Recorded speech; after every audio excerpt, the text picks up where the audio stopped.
I moved to Elkins in 2016 for a job that I needed, and a landscape that I wanted. Dee and the two have kept me in Randolph County for 8 years now, the job paying the bills and the mountains paying everything else. I hike the Monongahela 3 or 4 times a week, more in summer when the days are long enough to get a solid loop in after work, less in winter when the light fails early, and the trails at elevation are ice and mud, and the particular kind of misery that West Virginia winters inflict on anyone foolish enough to walk uphill in them. I'm not a casual hiker. I don't walk for exercise or for photographs or for the kind of performative outdoor experience that social media has turned into its own industry. I walk because the forest is the only place where my mind stops producing the low-grade anxiety that it produces everywhere else.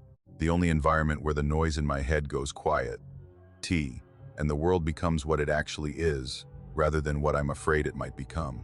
The trail is a loop in the Otter Creek Wilderness, about 20 miles east of Elkins, a 9-mile circuit that climbs from a creek bottom to a ridgeline, follows the ridge south, and descends through switchbacks back to the creek, which you follow north to the trailhead.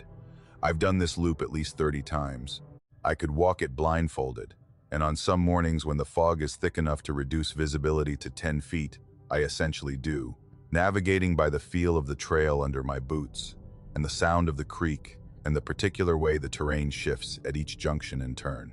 I know the creek crossing at mile 1.3, where the stepping stones are slick with moss on the downstream side and dry on the upstream side, and where I always cross using the third stone from the left because it's the flattest.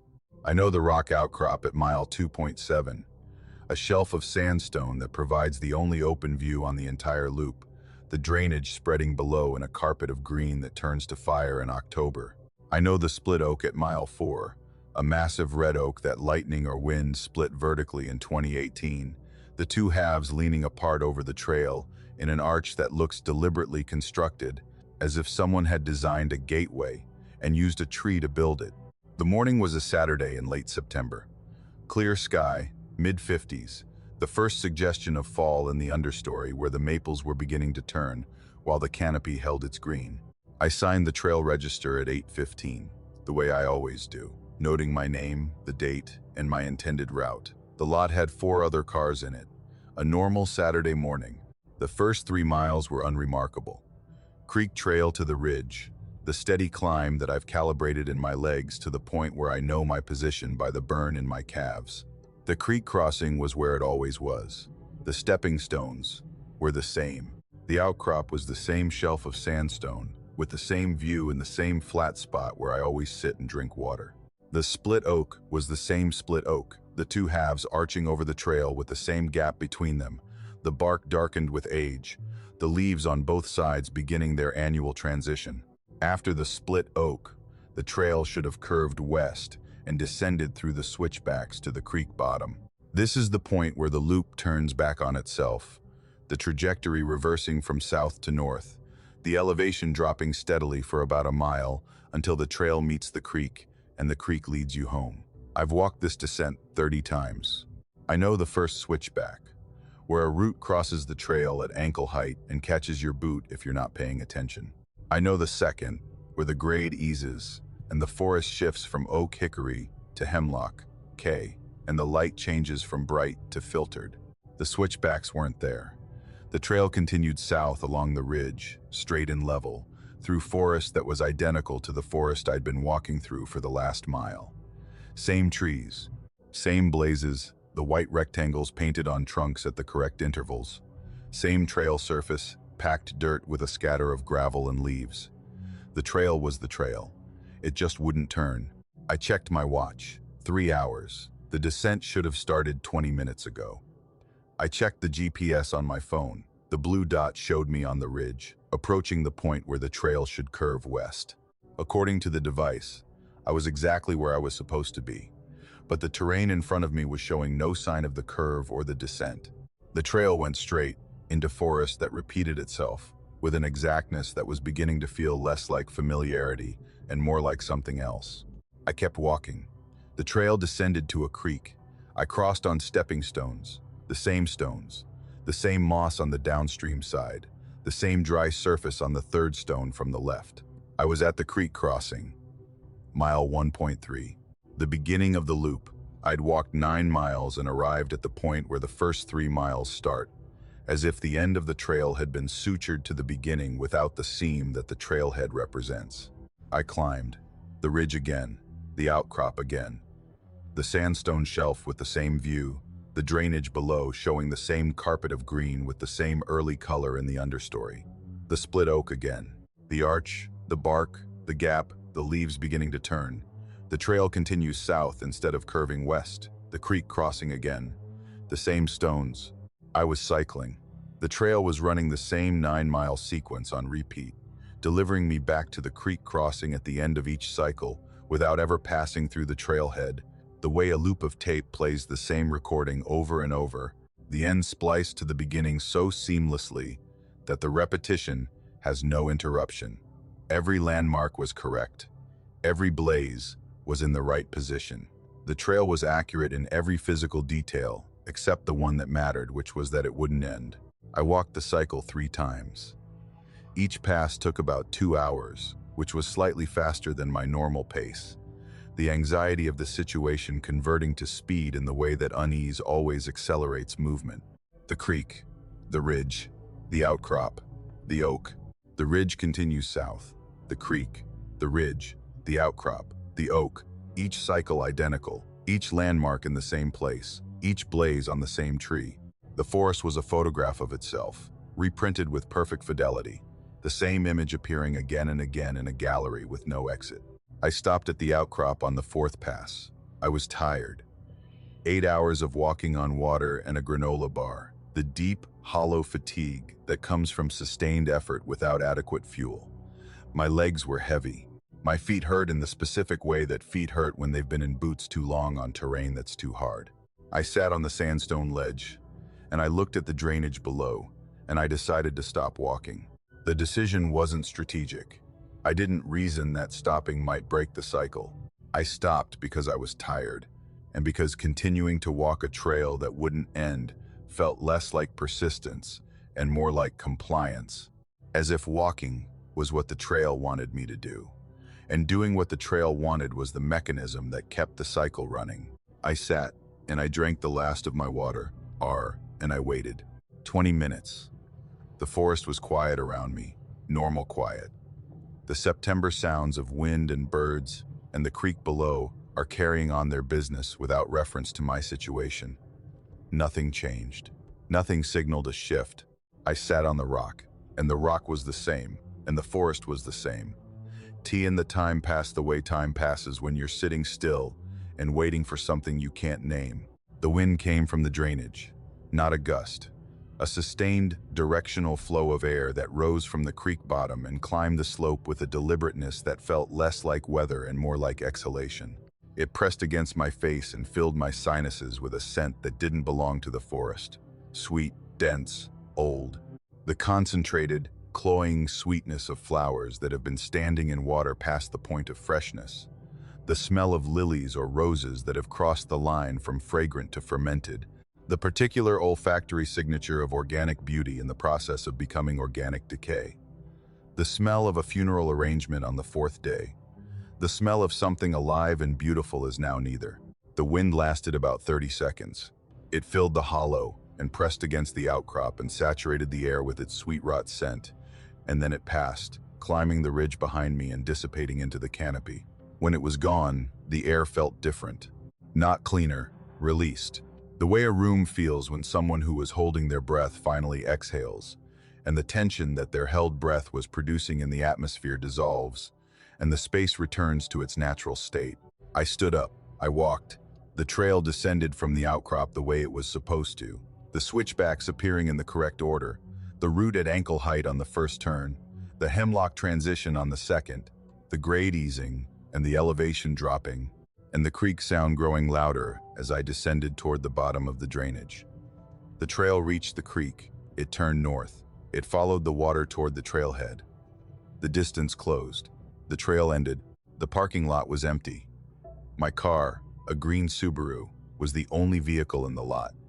Every other hiker who had signed the register that morning had come and gone while I was walking a loop that wouldn't close.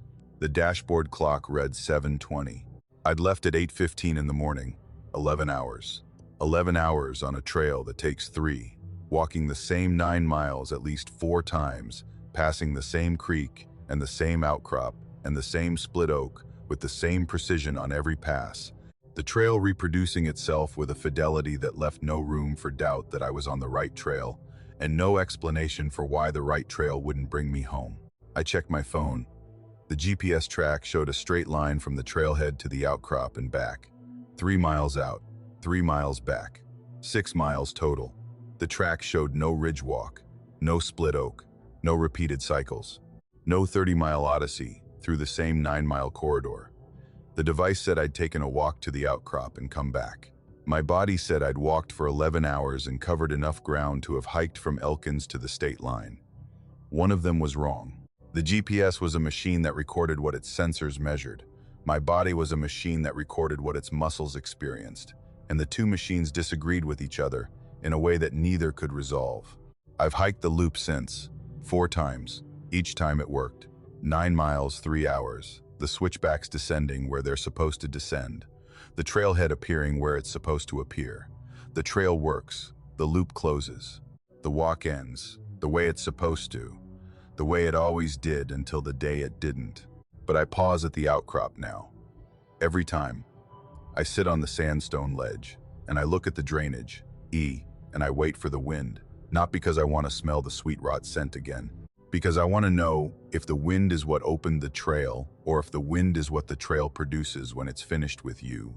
The exhaled breath of a forest that has been holding something and has decided to let it go. And I wonder what would have happened if the wind hadn't come. If I'd sat on that rock until dark, and the dark had filled the hollow, and the trail had stayed closed, and the loop had kept cycling through the night, the same 9 miles, the same landmarks, the same blazes on the same trees, running the same recording in the same gallery with no exit while I sat on a rock and waited for permission from a forest that might never have granted it. I wonder how long the forest would have kept me, and I wonder if it's kept others. Hikers who walked the same loop and hit the same cycle, and who didn't stop, who kept walking because stopping felt like giving up, and the trail kept going because walking was what it wanted. Hikers who are still walking, still passing the creek crossing and the outcrop and the split oak and the ridge that never curves west, still cycling, still on the trail, still looking for a trailhead that the forest has hidden behind a loop that never ends, walking and walking and walking through the same 9 miles of correct, familiar, perfectly blazed trail that goes on forever, because forever is what the forest has, and forever is what it takes. The Cranberry Wilderness is about 16,000 acres of unmanaged forest in Pocahontas County, West Virginia, one of the largest wilderness areas in the state, and one of the most remote sections of publicly accessible land east of the Mississippi. The terrain is a maze of drainages and ridgelines that climb to over 4,000 feet. The forest, a mix of northern hardwood and spruce, that gives the landscape a quality more common to Maine or Vermont than to the mid-Atlantic. The trails are maintained at the minimum level that wilderness designation requires, which means blazes and basic tread work and nothing else. No bridges, no signs at junctions, no amenities of any kind. You navigate by map and compass, and the institutional memory of having walked the trails enough times to know where you are by the shape of the ground beneath your feet. I've been hiking the Cranberry since 2018, when I moved to the area and started exploring the backcountry of Pocahontas County with the systematic thoroughness of a person who needs the woods the way other people need the gym. I go alone, not because I prefer solitude, though I do, but because the kind of hiking I do in the Cranberry, long days on unmaintained trails and terrain, where the nearest road is 6 miles away, and cell signal is a concept rather than a reality, requires a pace and a tolerance for discomfort that most of the people I know don't share. I walk fast, I navigate by feel. I carry minimal gear because minimal gear means minimal weight, and minimal weight means maximum distance. I've covered most of the trail system in the Cranberry over the last 6 years, some sections once, some sections dozens of times, and I consider the wilderness as close to a home landscape as any place I've lived. The hike was a day trip on a Saturday in mid-October of 2023. I'd parked at the Cranberry Glades trailhead on the south side of the wilderness and planned to hike north along the Cranberry River Trail for about 7 miles before looping back on a ridge trail that would bring me to the trailhead. By mid-afternoon, it was a familiar route, one I'd done at least 10 times, and I started walking at 8 in the morning with the confidence of a person who knows where he's going and how long it will take to get there. The confidence was premature. I miscalculated the distance on the ridge trail, which I'd last hiked in summer when the foliage was full, and the landmarks were partially obscured by leaves. In October, with the canopy thinning and the understory open, the trail looked different, the way any trail looks different when the season changes and the visual references shift. I spent about 45 minutes at a junction I didn't recognize, trying to reconcile my position with the map before realizing I'd overshot a turn and needed to backtrack about a mile. The backtracking ate time. By the time I'd corrected my course and was heading south toward the trailhead, the sun was lower than it should have been, and in the light in the forest was the amber going to gray that means you have about an hour of usable daylight left. I walked faster. The trail was familiar from this direction, the descent through the hardwood toward the cranberry glades recognizable even in the changing light. I checked my watch. 5:15. Sunset would be around 6:30, which gave me an hour and 15 minutes to cover about 2 miles, easily manageable at my pace. But the light was going faster than the clock suggested, the way mountain light goes in October, when the ridges block the low sun and the shadows climb the slope, and the forest floor goes dark while the canopy still holds the last gold of the afternoon. By 5:45, the canopy was gray and the floor was dark, and by 6, the headlamp was necessary. I wasn't worried. I had the lamp. I had the trail. I had 2 miles of well-maintained path between me and the parking lot, and I'd hiked in the dark before, more times than I'd like to admit, the product of a chronic optimism about how much daylight remains that has been contradicted by reality often enough that I carry a headlamp the way I carry water, as a non-negotiable piece of equipment that I hope not to need and frequently do. The forest at night in the cranberry wilderness is a different environment from the forest during the day. This is not a metaphor. The acoustic properties change. The visual references disappear. The spatial awareness that you maintain unconsciously during daylight, the constant background processing of distance and direction, and the relationship of your body to the terrain, narrows to the cone of your headlamp beam and the few feet of trail surface that the beam illuminates. The world contracts. You walk in a bubble of light through a darkness that presses against the edges of the bubble with a weight that is not physical but that you feel anyway. The weight of a forest that is very large and very dark, and very aware that you are very small and very lit and very alone. I'd been walking for about 10 minutes in the dark when I heard the footsteps. Not behind me, which is where the imagination places threatening sounds, because behind is where you can't see, and can't see is where fear lives. Beside me, in the forest, about 15 feet off the right side of the trail, the understory of mountain laurel and rhododendron grew in the dense, dark tangle that characterizes the forest floor at this elevation. The sound was unmistakable. Footsteps. The rhythmic, repetitive sound of feet on leaf litter. The crunch and rustle that a body produces when it walks through the dry, deep leaves of an October forest floor. The sound was moving. It was keeping pace with me. I stopped. The footsteps stopped. Not a beat later. Not the delayed cessation that an echo produces, where the reflected sound continues for a fraction of a second after the source stops. The footsteps stopped at the same instant I stopped, simultaneously, as if whatever was producing them was connected to my legs by a mechanism that transmitted my motor commands without delay. My left foot touched the ground and stopped, and the last footstep in the forest stopped at the same moment, the sound cutting off with a synchronization so precise that it felt less like two separate sources stopping and more like one source stopping, as if the footsteps and my feet were the same instrument playing the same note and silencing at the same time. I stood still. The forest was quiet. The specific, layered quiet of a mountain forest at night, where the absence of human sound is filled by the presence of everything else. The wind, the creek somewhere below, the distant call of a barred owl claiming its territory. Normal sounds, the sounds that should exist and do exist, and that provide the acoustic baseline against which anomalous sounds are measured. The footsteps were not part of the baseline. They had no source in the normal lexicon of forest sounds. They were boots on leaves. The specific, recognizable sound of footwear, not hooves, not paws, not the soft pad of bare feet. Boots. The hard-soled, heavy-treaded sound of a person walking through a forest in the kind of footwear that people wear when they walk through forests. I shone my headlamp into the woods. The beam cut through the darkness and illuminated the forest at the point where I estimated the footsteps had been. Tree trunks, leaf litter. Mountain laurel has glossy, dark leaves reflecting the beam with the waxy sheen that laurel produces. The underbrush was dense, but not impenetrable. The kind of forest floor that a person could walk through, if they were willing to push through branches and step over logs and accept the scratches and the effort that off-trail travel requires. But nobody was there. The beam showed me exactly what it should have shown me in a forest at night, which was a forest. Trees and leaves and darkness, and nothing that explained the sound of synchronized footsteps 15 feet from where I was standing. I started walking. The footsteps started, same pace, same timing, same distance, approximately 15 feet off the right side of the trail, maintaining the lateral spacing with a consistency that suggested that whatever it was had established a comfortable distance and intended to maintain it. I walked at my normal pace. The footsteps matched. I walked faster, extending my stride and increasing my cadence to a speed that was just below a jog. The footsteps matched.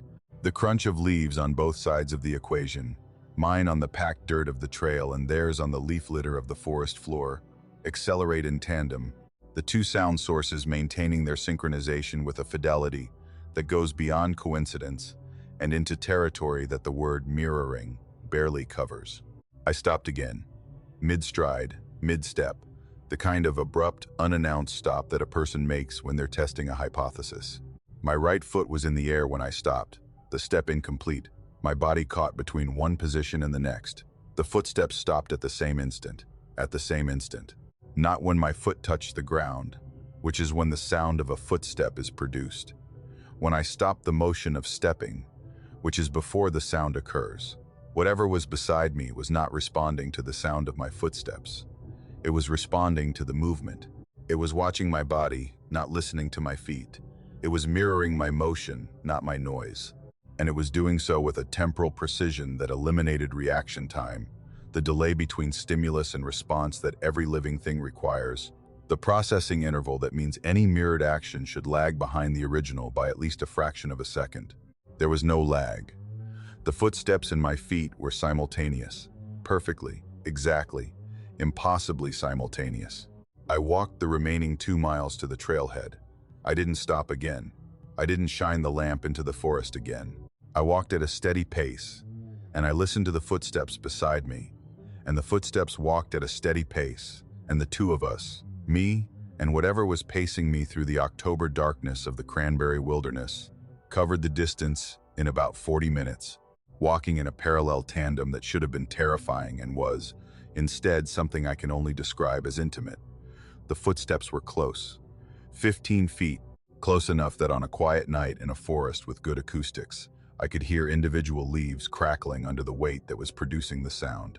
Close enough that the presence, the physical nearness of something that was choosing to walk beside me and that was matching my pace with a precision that exceeded anything I could achieve deliberately, felt less like surveillance and more like accompaniment. Something was walking with me, not following, not stalking. Walking with me the way a companion walks with you, maintaining the distance that companionship requires, not so close that it intrudes, and not so far that it disconnects. The spatial relationship of two bodies that are sharing a journey without sharing a conversation. I reached the parking lot. The gravel of the lot crunched under my boots with a sound that was different from the sound of the trail, the specific acoustic signature of the boundary between the forest and the managed space that human beings have cleared and surfaced and designated as the place where the wilderness ends and the rest of the world begins. I stepped onto the gravel. The footsteps beside me did not step onto the gravel. They continued, past the parking lot, past the trailhead, into the forest that extended beyond the boundary of the wilderness area. The trees and the darkness continued south while I stood in the lot and listened. The footsteps maintained the same pace, the same rhythm, the same steady, synchronized cadence that they'd maintained for 2 miles, walking into the darkness beyond the trailhead without slowing, without stopping, without the hesitation that the end of a shared journey should produce. They walked away from me with the same precision they'd walked beside me, each step identical to the last, each crunch of leaves matching a footstep that I was no longer taking, the synchronization breaking for the first time as the footsteps continued and I stood still and the distance between us grew. I listened until I couldn't hear them anymore. The sound faded with distance, the way any sound fades, gradually, the individual footsteps losing definition until the sound became a texture, and then a suggestion, and then nothing. The forest was quiet.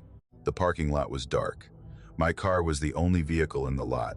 I haven't hiked the Cranberry at night since. Not because I'm afraid, because I don't want to know if the footsteps would come back. And because part of me, the part that I don't talk about and that I don't examine too closely, suspects that the footsteps never stopped. Whatever was walking beside me in the dark is still walking, still in the forest, still keeping pace with something that I can't see and that I wasn't meant to see, still moving through the leaves at a steady pace, synchronized to a set of feet that it chose to mirror on a night in October, and that it continues to mirror in the darkness of a forest where nobody is walking. My steps, repeated. My pace, maintained. My companion, still walking beside me through a forest that I left 2 years ago, and that it, apparently, never did. My partner Rachel and I started section hiking the Allegheny Trail in 2022. The Allegheny is one of those long-distance trails that exists more as an aspiration than a finished product, a 300-mile route that runs the length of West Virginia from the Pennsylvania border to the Virginia border, pieced together from maintained trails and forest roads and sections of new construction that the West Virginia Scenic Trails Association has been building and maintaining since the 1970s. The trail passes through some of the most remote and least visited sections of the Monongahela and the George Washington National Forests, terrain that ranges from high-elevation spruce bogs to deep river gorges to the rolling hardwood ridges that constitute the backbone of the Allegheny Mountains. We were hiking it in sections, driving to access points on weekends, and walking 10 or 15 miles at a stretch, camping overnight when the distance required it, day hiking when the section was short enough. Our system was leisurely and unsystematic, choosing sections based on weather and mood rather than geographic order, skipping the easy sections in favor of the remote ones that required more planning and more commitment.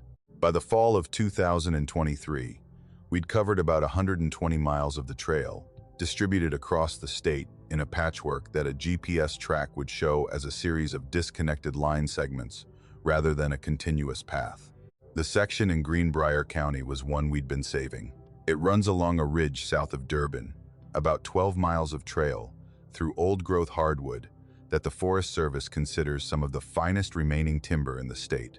The ridge is high, 3,500 to 4,000 feet, and the trail follows the crest through a forest of massive red oak and sugar, maple and yellow birch. The trunks 3 and 4 feet in diameter, the canopy high and closed, the understory open, with the particular cathedral quality that old-growth forests produce when the upper canopy has been stable long enough to shade out everything beneath it. We drove to the access point on a Friday afternoon in early October and hiked about 6 miles south along the ridge before making camp at a site that the Trail Association maintains, a flat area with a fire ring and a log for sitting, and a spring about 100 yards downhill. The hike-in was uneventful and beautiful, the fall color at peak, the oaks and maples producing the reds and oranges that make the Alleghenies in October one of the most spectacular landscapes in the eastern United States. The trail was well blazed with the standard white rectangular blazes that the Allegheny Trail uses, painted on trees at intervals of about 100 yards, clear and visible and consistent with every other section of the trail we'd hiked. We camped, we ate, we built a fire, watched the stars through the canopy, talked, and went to bed in the tent around 9. Normal backcountry camping. The kind of evening that Rachel and I have shared dozens of times in the mountains of West Virginia. And that constitutes, for both of us, the best version of a Friday night that either of us has found. Saturday morning, we packed camp and began hiking back north, retracing the 6 miles we'd covered the previous afternoon. The plan was to reach the access point by early afternoon and drive to Marlinton for dinner and a night in a motel, the particular luxury that backcountry hikers permit themselves after a night on the ground. About 2 miles into the return hike, Rachel stopped. She was walking ahead of me, the way she usually does, because her pace is slightly faster, and she prefers to set the speed rather than follow mine. She stopped and looked at a tree on the right side of the trail, a large red oak with a blaze on it at about chest height. She looked at it for a long time. Then she said, "That's not the same blaze." I walked up beside her and looked. The blaze on the tree was white. It was painted at the standard height, about 5 feet from the ground. It was the same width as a standard rectangular trail blaze, about 2 inches. But it wasn't a rectangle. It was a symbol. A vertical line, about 6 inches tall, crossed near the top by a shorter horizontal line, about 3 inches wide. The result looked like a crude cross, or like a simplified human figure with outstretched arms, a stick figure reduced to its most basic components, a body and 2 arms, painted in white on the bark of a red oak on a trail that had been blazed with standard white rectangles the previous afternoon. I looked at the next tree with a blaze, same symbol, and the next, same symbol. Every blaze on every tree that I could see from my position on the trail had been changed. The standard white rectangles that had guided us south the previous afternoon were gone, replaced by the cross figure symbol, painted in the same white paint at the same height on the same trees, not painted over the rectangles. Instead of the rectangles, the bark beneath the symbols showed no evidence of a previous blaze, no paint residue, no rectangular outline beneath the new mark. The symbols were the only blazes on the trees, as if they had always been the only blazes, as if the rectangles that Rachel and I had followed for 6 miles the previous day had never existed. Rachel photographed them. She's a more systematic documenter than I am, the kind of person who photographs trail conditions and blaze quality as a matter of routine, maintaining a visual record of every section she hikes that she sends to the Trail Association as volunteer trail monitoring data. She photographed the symbols on 6 consecutive trees, capturing the mark, the height, the tree species, and the surrounding trail context. She compared the photographs to the images she'd taken the previous afternoon of the same section of trail. The afternoon photographs showed standard white rectangular blazes on the same trees. The morning photographs showed the cross-figure symbols. Same trees, same paint height, same trail, different marks. We hiked the remaining 4 miles to the access point. Every blaze on the return hike was the symbol. Not a single rectangle remained. The entire section of trail, 6 miles of maintained Allegheny Trail through old-growth forest on a ridge in Greenbrier County, had been reblazed overnight with a symbol that neither of us recognized from any trail marking system in use, in West Virginia or anywhere else. We drove to Marlinton. The Forest Service office is in a small building on the main street, a ranger station that serves the Marlinton district of the Monongahela and that maintains jurisdiction over the section of the Allegheny Trail we'd been hiking. The ranger on duty was a woman named Stokes, who had been with the Forest Service for about 15 years and who managed the trail coordination for the district. Rachel showed her the photographs. The morning photographs, the ones showing the cross-figure symbols on the trees. Stokes looked at the photographs on Rachel's phone. She scrolled through them slowly, expanding each image, examining the symbols with the focused attention of someone who recognizes what she's seeing and is trying to reconcile the recognition with the impossibility of it. She was quiet for a long time. Then she looked up from the phone and said, "Those are the original blazes," she explained. When the Allegheny Trail was first cut through that section in the mid-1970s, the Trail Association used a different marking system than the standard white rectangle that they adopted later. The original blazes were exactly what we'd photographed. A vertical line crossed by a shorter horizontal line near the top, a symbol that the original trail builders had chosen for reasons that Stokes didn't know and that the association's records didn't explain. The symbol was used from the trail's establishment in approximately 1975 until the mid-1980s, when the association standardized its marking system and repainted every section of the trail with the white rectangles that are now used throughout the system. Stokes said the original blazes had been painted over in the 1980s. Not removed, painted over. The rectangles were applied directly on top of the original symbols, covering them with a larger, standardized mark. Over the subsequent decades, the trees had grown, the bark expanding and stretching, and eventually absorbing the paint layers as the cambium added new wood beneath the bark surface. Blazes that are painted on trees have a lifespan of about 5 to 10 years before the tree's growth either stretches the paint beyond recognition or buries it beneath new bark. The original symbols from the 1970s would have been invisible within a decade, covered first by the rectangle paint and then by bark growth. By 2023, the original blazes had been buried under almost 50 years of tree growth and at least 4 subsequent repaintings. There was no mechanism by which they could be visible. She looked at the photographs again. She zoomed in on the paint. She said the paint looked fresh, not new fresh, not the bright, wet white of recently applied paint. Fresh in the way that a blaze looks fresh when it's been applied within the last few years. The paint still adheres to the bark surface, the edges are still clean, and the color is still white rather than the gray-yellow that weathering produces over time. She said the symbols were on the same trees at the same height as the originals, which was consistent with the 1970s markings, but the paint was too fresh, and the trees had added nearly 50 years of growth since the symbols were first applied, which meant the paint height should have shifted upward as the tree grew, the way all blazes shift upward over time, as the trunk adds wood beneath the marked point. The symbols in the photographs were at the original height, 5 feet, as if they'd been painted on trees that hadn't grown in 50 years, or as if they'd been painted yesterday on trees that had been growing the entire time. She said that's not possible. She said the trees have grown. She said the bark has been repainted multiple times. She said the original symbols have been buried under decades of paint and bark growth. She said what you photographed cannot be the original blazes, because the original blazes no longer exist on those trees. She looked at the photographs one more time. She said, but those are the original blazes. She didn't say what was possible. She filed a report. She said she'd send a crew to investigate. Rachel and I drove to the motel in Marlinton and ate dinner at a restaurant on the main street, and didn't talk about the blazes until we were lying in bed in the dark, and the silence of the motel room felt too thin to hold the weight of what we'd seen. Rachel said something that I've thought about every day since. She said the trail was remembered. She said it the way she says things that she believes but can't prove, with a quiet certainty that doesn't invite debate. She said the trail remembered what it looked like when it was first cut, when the first blazes were painted by the first people who walked that ridge and marked the trees with a symbol that meant something to them, something important enough that they chose it over a simple rectangle, something that the association later replaced with standardization, and that the trees later buried with growth. She said the trail remembered, and on one night in October, it went back.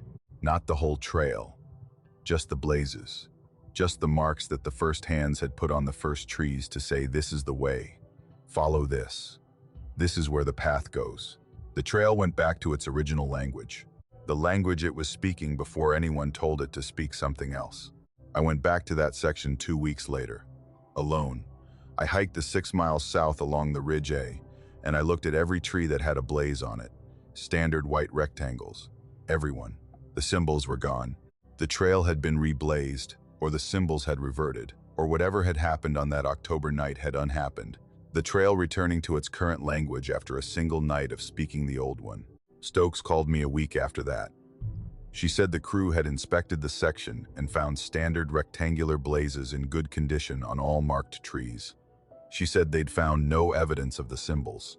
She said she'd filed a report noting the discrepancy between the photographs and the field inspection, and that the report would remain in the district files.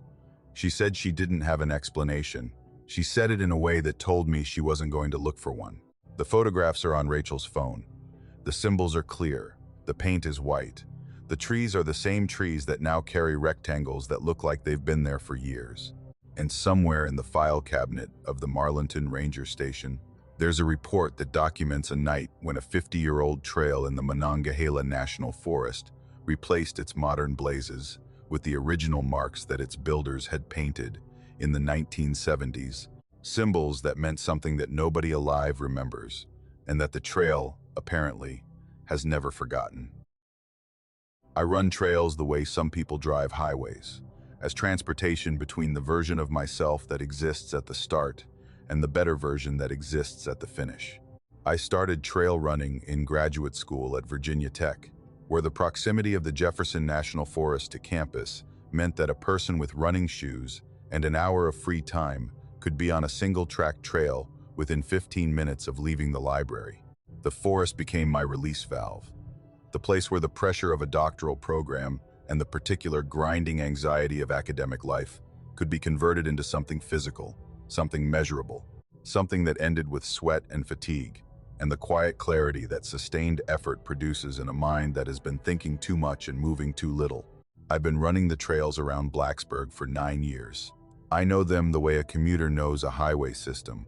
Every junction, every surface change, every section where the grade tilts enough to change my stride. The Jefferson National Forest surrounds Blacksburg on 3 sides, and the trail system within running distance of town is extensive enough that I can put together loops of 10, 15, or 20 miles without repeating a section. I run 3 or 4 times a week, year-round, in conditions that range from the humid, insect-thick mornings of July to the frozen, ice-glazed trails of January. The forest is my gym and my therapist, and the place where I do my best thinking, which is to say, the place where I stop thinking and let the body do what the body was designed to do, which is move. The trail where it happened is a section of the Appalachian Trail that runs along a ridge about 8 miles south of Blacksburg, accessible by a connector trail that climbs from a parking area on a forest road to the ridgeline where the AT passes through. The section is about 3 miles of ridge running, moderate terrain, the trail winding through mixed hardwood with occasional views to the west over the New River Valley. I've run this section probably 200 times. It's my default route, the run I do when I don't have a plan and just need to move. The trail surface is packed dirt and rock, the standard AT tread that volunteers maintain with hand tools, and the particular obsessive dedication that Appalachian trail clubs bring to the work of keeping the footway functional. The run was on a Wednesday afternoon in late October of 2023. I'd left campus around 3, driven to the forest road, parked at the usual spot, and started up the connector trail at my usual pace. The weather was cool and overcast, the temperature in the low 50s, the kind of fall afternoon that produces ideal running conditions, warm enough that you don't need layers, cool enough that the air feels clean, and the effort doesn't produce the heavy, oxygen debt breathing that summer heat creates. The forest was in transition, the canopy thinning, the leaves falling in a steady, gentle rain that covered the trail surface with a fresh layer of yellow and orange and brown. I reached the ridgeline and turned south on the AT, settling into the rhythm that ridge running produces, a steady, moderate pace that accommodates the gentle undulations of the terrain without requiring the intense effort that climbing demands. I was about 2 miles into the ridge section, in a stretch of trail that passes through a stand of mature oak, when I heard it. A child is crying. The sound was faint at first, the way sounds are faint when they're coming from a distance or from behind a barrier, the volume reduced but the quality preserved, every characteristic of the sound intact except its loudness. It was a child, young. The high, thin, wavering cry of a child who is maybe 3 or 4 years old, the pitch and the cadence specific to that age, the particular sound that a very young child produces when they're frightened or in pain or lost, the cry that is designed by evolution to trigger a response in any adult who hears it, the sound that you cannot hear without your body reacting, your pace slowing, your head turning, your attention redirecting from whatever you were doing to the location of the sound. I stopped running. I stood on the trail, and I listened. The crying continued, steady, rhythmic, the inconsolable repetition of a child who has been crying long enough that the crying has become its own rhythm, each cry following the last with the mechanical regularity of a distress signal, not the variable, escalating cry of a child who is responding to a changing situation, but the sustained, unchanging cry of a child who has been in the same situation for a long time and has settled into the pattern that sustained distress produces. The sound was not coming from the forest on either side of the trail. I turned my head, left and right. the way you turn your head when you're trying to localize a sound, using the difference in arrival time between your two ears to determine the direction of the source. The sound didn't shift. It didn't resolve to the left or the right. It stayed centered, directly beneath me, coming from below the trail surface. I knelt. I pressed my ear to the packed dirt of the trail. The crying was louder, clearer, closer. The barrier between my ear and the source had been reduced from about 5 feet of air to 0. My ear pressed against the ground, and the crying came through the dirt with a clarity that was startling. A child, directly below me, beneath the trail surface, crying with the steady, rhythmic distress of a young child who has been frightened and who doesn't understand what's happening, and who is producing the only sound they know how to produce, which is a cry for help. The sound had the quality of proximity, not the distant, diffuse sound of something reverberating through a cave system or a hollow space. The close, intimate, near-field quality of a sound produced within arm's reach, as if the child was just beneath the surface of the trail, separated from my ear by a few inches of compacted dirt and rock, rather than the several feet that the trail's construction would suggest. The crying was right there, beneath my cheek, beneath the packed earth that my knees were pressing into. A child, close enough to touch if the ground between us wasn't there. I called out. I said hello. I said it's okay. I said, can you hear me? The words that any person would say to a crying child, the instinctive, protective language that adults produce when they encounter a child in distress. The crying didn't change. It continued with the same rhythm, the same pitch, the same volume, as if my voice hadn't reached the child, or as if the child was beyond the reach of comfort, locked in a state of distress that external input couldn't modify. I pressed my palms flat against the trail surface. The dirt was cold, October cold, the temperature of the ground that has been losing heat to the shortening days for weeks. There was no vibration, no movement beneath the surface that would suggest a cavity or a space or anything hollow enough to contain a source of sound. The ground felt solid, packed and dense, the compacted earth and rock that trail surfaces develop over decades of foot traffic, the kind of surface that you could drive a truck over without leaving more than a shallow impression. I stood up. I marked the GPS coordinates on my phone. I memorized the location, a point on the trail between two large oaks, about 50 feet south of a rock outcrop that I used as a landmark on my runs.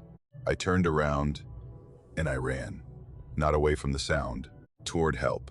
I ran the 2 miles back to the connector trail and down to the parking area in about 15 minutes, a pace that was faster than my usual speed, and that was powered by the particular urgency that the sound of a crying child produces in the body of any adult who is not a monster. I called the ranger station from the parking lot. My phone had signal there, 2 bars, enough to make a call that connected on the second attempt. I told the ranger on duty what I'd heard. A child crying from beneath the trail surface, on the AT, approximately 2 miles south of the connector junction. I gave the GPS coordinates. The ranger, a man whose name I didn't catch, said he'd send a team.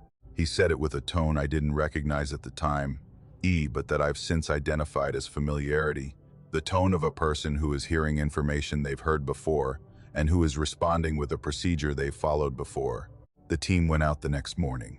2 rangers and a geologist from the Forest Service's regional office. They hiked to the coordinates I'd provided, D, and they spent about 3 hours at the site. They inspected the trail surface. They used ground-penetrating radar to examine the subsurface structure beneath the trail. They checked for sinkholes, cave systems, abandoned mine shafts, natural voids, any space beneath the surface that could contain a person or amplify a sound, D, or provide an acoustic pathway for a sound produced at a distance to be channeled to a specific point on the surface. They found nothing. The geological survey showed metamorphic bedrock beneath the trail surface at that point, the dense, folded rock that underlies the entire Jefferson National Forest in that section of the Blue Ridge. No voids, no caves, no shafts, no spaces of any kind. The rock was solid from the trail surface to a depth of at least 30 feet, which was as far as the ground-penetrating radar could resolve. Whatever was beneath the trail was rock, dense, continuous, unbroken rock. No cavity large enough to hold a child. No cavity large enough to hold a mouse. Nothing but the geological substrate that has been beneath that ridge for 300 million years. The lead ranger called me that evening. He gave me the results. No subsurface anomalies. No explanation for what I'd heard. He said this in the measured, factual tone that government employees use when delivering findings that are technically complete but practically useless. Then he said something that he probably shouldn't have said, but that I'm grateful he did. He said I wasn't the first person to report crying on that section of the trail. He said hikers had been reporting the sound for at least 15 years. Always the same section, between the two oaks, near the rock outcrop. Always the same description, a young child crying from beneath the trail. Always with the same characteristics, the steady, rhythmic, inconsolable cry that continued without change regardless of what the listener said or did. He said teams had investigated multiple times. Ground-penetrating radar, acoustic analysis, geological survey. Each investigation found the same thing, which was nothing. Solid rock, no voids, no explanation. He said they never find anything. He said it with the resignation of a man who has filed enough reports on this subject to know that the reports produce nothing except more reports. He said the Forest Service's official position is that the sound is an acoustic anomaly, a natural phenomenon in which ambient sounds, wind, water, and animal vocalizations are channeled and amplified by the terrain in a way that produces the impression of a human voice at a specific point on the trail surface. He said this is the explanation that the reports contain and that the regional office accepts. He said he personally didn't find it convincing. He said wind doesn't cry like a 3-year-old. He said he'd pressed his own ear to the ground on that section of trail and he'd heard it too. And he said it's not wind. I still run that section. I run it because the trail is my trail and the ridge is my ridge, and I refuse to let a sound change the geography of my life. But I slow down when I pass the two oaks. I listen. Sometimes I hear nothing, just the normal ambient sound of a forest in whatever season I'm running through. Sometimes I hear it, faint, far below. The steady rhythmic crying of a child who has been underground for longer than anyone has been listening and who will be underground after everyone who has listened has stopped. I don't kneel anymore. I don't press my ear to the dirt. I listen from standing height, and I let the distance between my ears and the ground soften the sound enough that I can continue running without the crying following me home. But it follows me anyway. Not the sound, the knowledge. The knowledge that beneath a section of trail that I've run 200 times, beneath solid metamorphic rock that has been there for 300 million years, something is crying, something young, something frightened, something that has been calling for help from a place where help can't reach it, through rock that shouldn't carry sound and dirt that shouldn't transmit it, crying with the patient, endless persistence of something that doesn't know it can't be saved, or something that knows and cries anyway. Because crying is what you do when you're alone in the dark, and nobody is coming, and the only thing left is the sound of your own voice telling the world above that you're still there, still below, still waiting, still crying.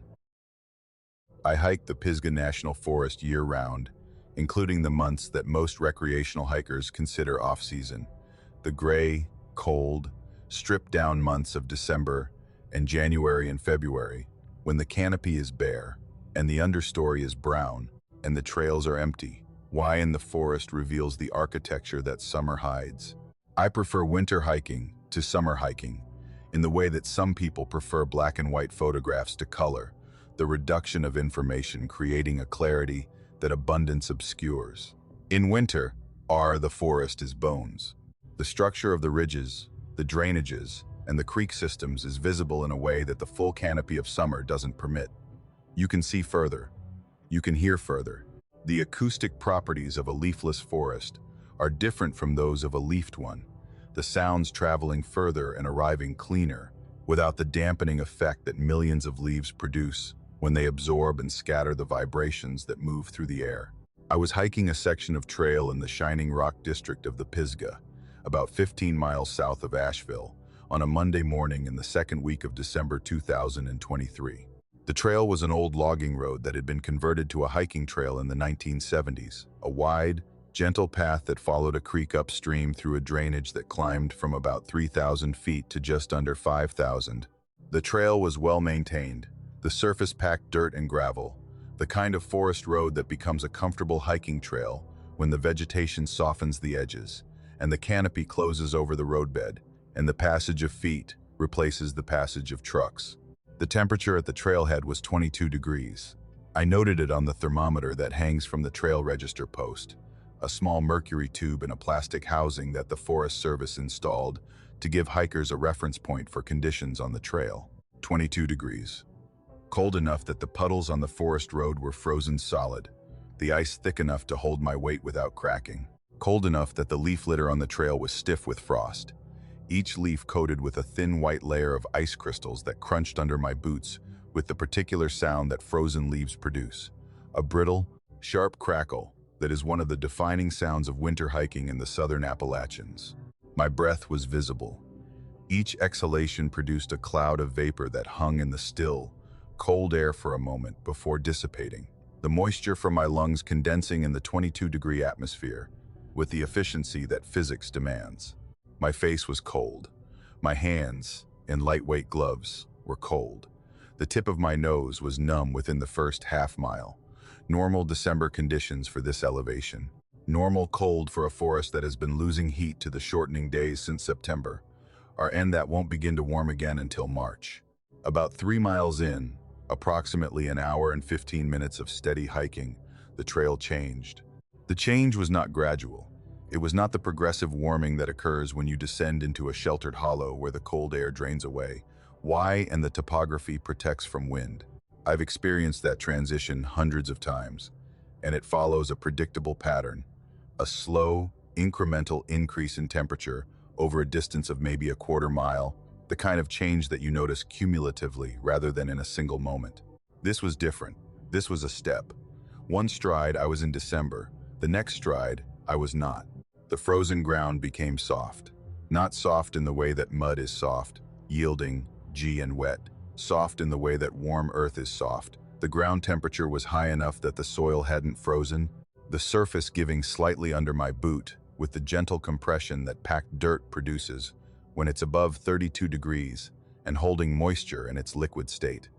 The frost on the leaf litter was gone, not melting, which would have produced a transitional zone of wet, wilting frost, gone. The leaves on the trail surface were dry and unfrosted. The same leaves that had been crunching under my boots with their brittle, ice-coated crackle a single step before. The air temperature rose. I felt it on my face first, the sudden absence of cold, the particular sensation of warmth arriving against skin that has been cold long enough to forget what warmth feels like. The change was dramatic. The air went from the low 20s to something that felt like the mid-60s in the space between one footfall and the next. My breath stopped being visible. The vapor that had been condensing with every exhalation simply stopped condensing, the ambient temperature rising above the dew point so abruptly that the transition was visible. In the last cloud of breath I exhaled, which formed in the cold air behind me and hung there while I stood in warm air in front of it, the two temperature zones so close together that my exhaled breath occupied one while my body occupied the other. I stopped walking. I stood on the trail, and I processed what I was feeling. Warmth, ground warmth, rising through the soles of my boots with the steady, radiant energy of earth that is significantly above freezing. The warmth was coming from the ground, not from the air, which in a cold atmosphere would have required a heat source, a fire, a vent, a geothermal feature. From the ground itself, the trail surface radiates heat upward with the passive, sustained output of a surface that has been warm for a long time and that is maintaining its temperature through a process that I could not identify. I looked around. The forest within the warm zone was different. The change was as abrupt and as total as the temperature change. The understory, which had been the brown, dormant, leafless understory of a December forest for the entire hike, was green. Not the pale, struggling green of plants that are barely surviving. The deep, vital, saturated green of plants in full summer growth. Ferns were unfurled, the Christmas ferns and wood ferns that grow along the trails in the Pisgah, their fronds extended and photosynthesizing with the active metabolism that belongs to June.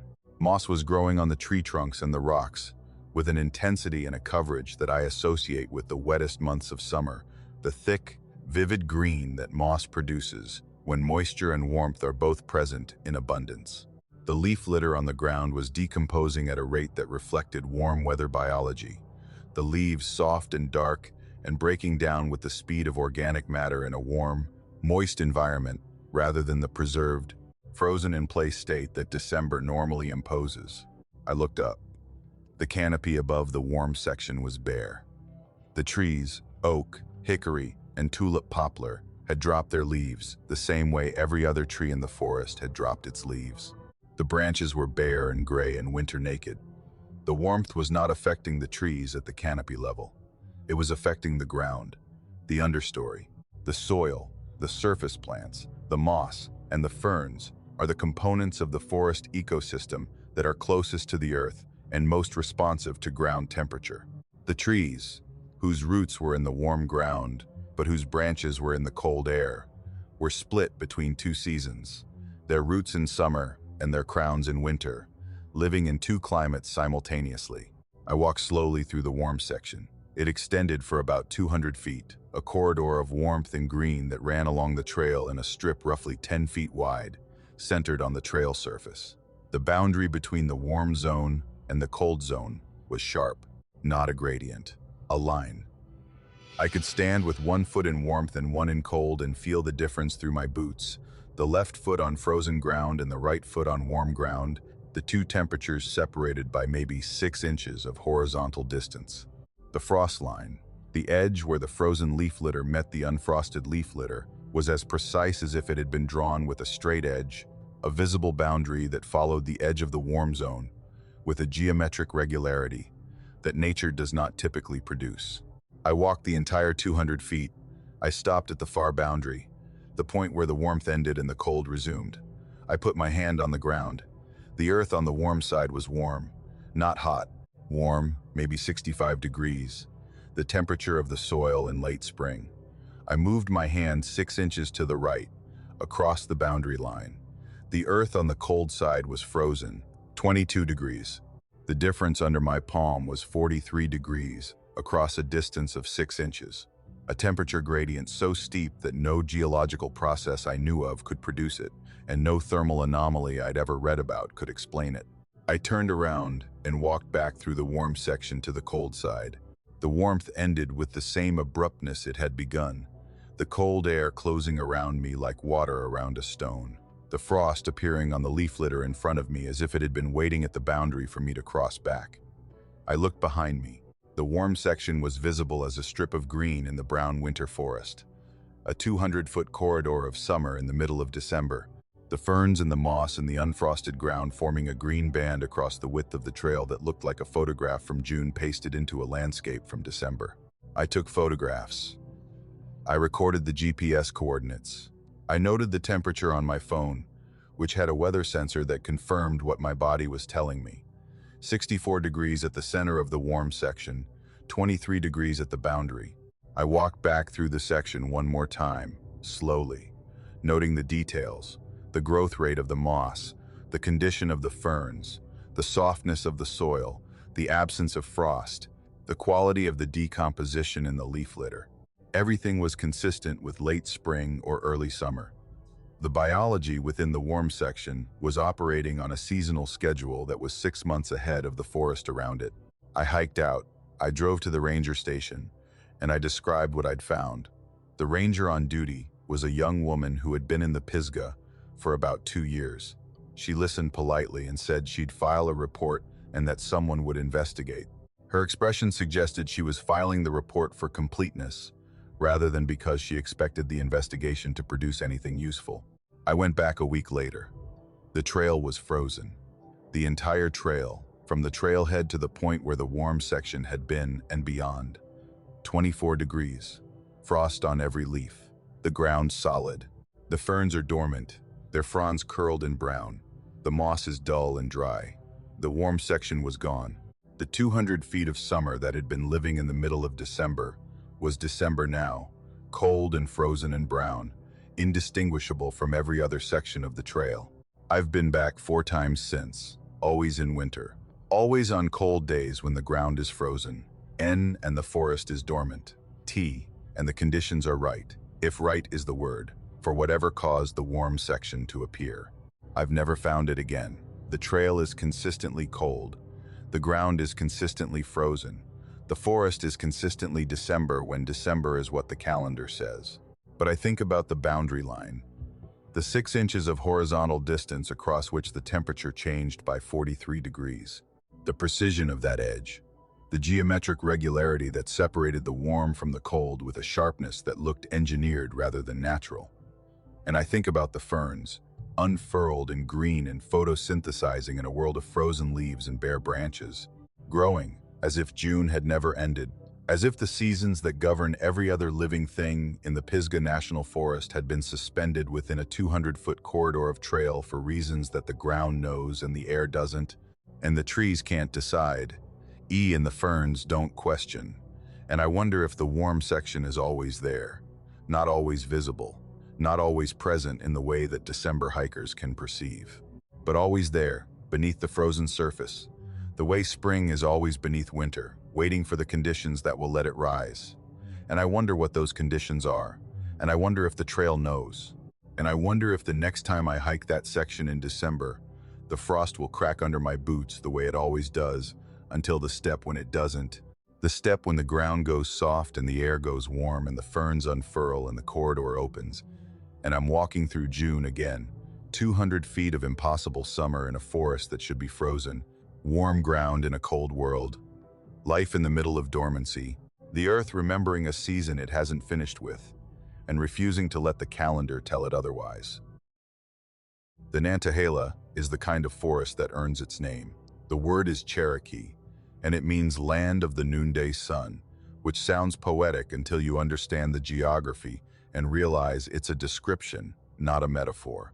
The gorges and the hollows of the Nantahala are so deep and so narrow that the sun only reaches the bottom for a few hours around midday, the ridges on either side casting shadows that keep the creek bottoms in a permanent, green-tinged twilight for most of the daylight hours. It's a forest that feels submerged, the light filtering down through the canopy and the canyon walls the way light filters through water, the air, cool and damp, and carrying the particular mineral scent that granite and water and moss produce when they've been in proximity for millennia. I've been hiking the Nantahala for 6 years, since I moved to western North Carolina and discovered that the forest behind my house extended into a wilderness that felt less like a recreational resource and more like a remnant of the world that existed before recreation was invented. The trail I was hiking runs along Nantahala Creek, a stream that drains one of the deeper gorges in the district, and that provides, for about 4 miles, a trail experience that I've never found replicated anywhere else in the southern Appalachians. The trail follows the creek upstream through a corridor of old hemlock and rhododendron, the path narrow, the canopy low, the sound of the water constant, the light, the green-filtered half-light that gives the Nantahala its character. The creek is the trail's companion, running beside it within arm's reach for most of the route, the water clear and cold and moving with the steady, unhurried flow of a stream that has been cutting its channel through granite for longer than the trees have been growing on the banks. I was hiking on a Thursday afternoon in late September of 2023. The weather was calm, the air still, the kind of autumn afternoon that the Nantahala produces when the summer humidity has broken and the fall clarity hasn't yet arrived, and the forest exists in a transitional state that feels suspended, neither one season nor the other, the light ambiguous and the temperature comfortable, and the forest holding its breath between what it was and what it's about to become. About 2 miles in, the trail passes a pool. Not a pool in the creek itself, which is moving too quickly in that section to produce still water. A separate pool, fed by a seep from the hillside, a place where groundwater emerges from beneath a moss-covered rock ledge and collects in a natural basin about 4 feet in diameter before overflowing into the creek through a narrow channel. The pool is shallow, maybe 18 inches deep, the bottom dark with the accumulated organic matter that settles in still water over time. The surface is still. Perfectly, absolutely still, the water undisturbed by current or wind, the kind of natural mirror that the forest produces in sheltered places where the air doesn't move and the water doesn't flow, and the surface achieves a reflective quality that rivals manufactured glass. I glanced at the pool as I walked past. The glance was involuntary, the automatic, unconscious check that the human brain performs whenever it encounters a reflective surface. The quick visual confirmation that the world in the reflection matches the world you're standing in. A verification so routine and so habitual that you're not aware of performing it until the result is wrong. The result was wrong. My reflection was there, in the pool, on the still surface, visible with the clarity that still water provides in the green-filtered light of the gorge. I could see myself, the shape and the proportions and the colors of my clothing and the position of my arms and the angle of my body. The reflection was me, but it was moving in the wrong direction. I was walking south, along the trail, following the creek upstream, moving south with the steady pace that I maintain on flat terrain. My reflection was walking north, not facing me, which is what a reflection should do, showing a mirror image of the person looking at it, the reversed left and right that is the fundamental property of reflected light. My reflection was showing my back, the back of my head, the back of my jacket, the back of my pack. The figure in the pool was me, seen from behind, walking away from me in the opposite direction with a stride that matched mine in speed and cadence, but that was oriented 180 degrees from the direction I was traveling. I stopped walking. The reflection didn't stop. The figure in the pool continued moving, walking north through the reflected forest with the steady, purposeful gait of a person who has somewhere to be and who is not interested in stopping, because the person whose reflection they're supposed to be has decided to stand still on a trail and stare into a pool. The reflection walked. I watched. The figure receded into the reflected landscape, moving away from me through reflected trees and reflected undergrowth and reflected trail that corresponded to the actual landscape behind me, but that was being traversed by a version of me that was going in a direction I was not going. The reflected forest was almost the same as the actual forest. Almost. The trees in the reflection were the trees behind me on the trail, the hemlocks and the rhododendron, and the granite boulders that lined the creek. But the light was different. The green-filtered half-light of the gorge, which in the actual forest was ambient and diffuse, was in the reflected forest directional, coming from a point to the left of the trail that I couldn't identify, as if there was a light source in the reflected world that didn't exist in the actual one. The shadows in the reflection didn't match the shadows in the forest. They fell at different angles, in different directions, cast by a sun or a source that occupied a position in the reflected sky that the actual sky didn't contain. The reflection walked until it reached a bend in the trail, not a bend that existed in the actual trail behind me, a bend that existed only in the reflected landscape, a curve in the reflected path that took the figure to the right, around a reflected rock outcrop, and out of sight. The reflected version of me walked around a corner that the actual trail didn't have and disappeared. The pool went dark, not gradually, not the slow dimming that happens when a cloud passes over the sun and the light on a water surface changes.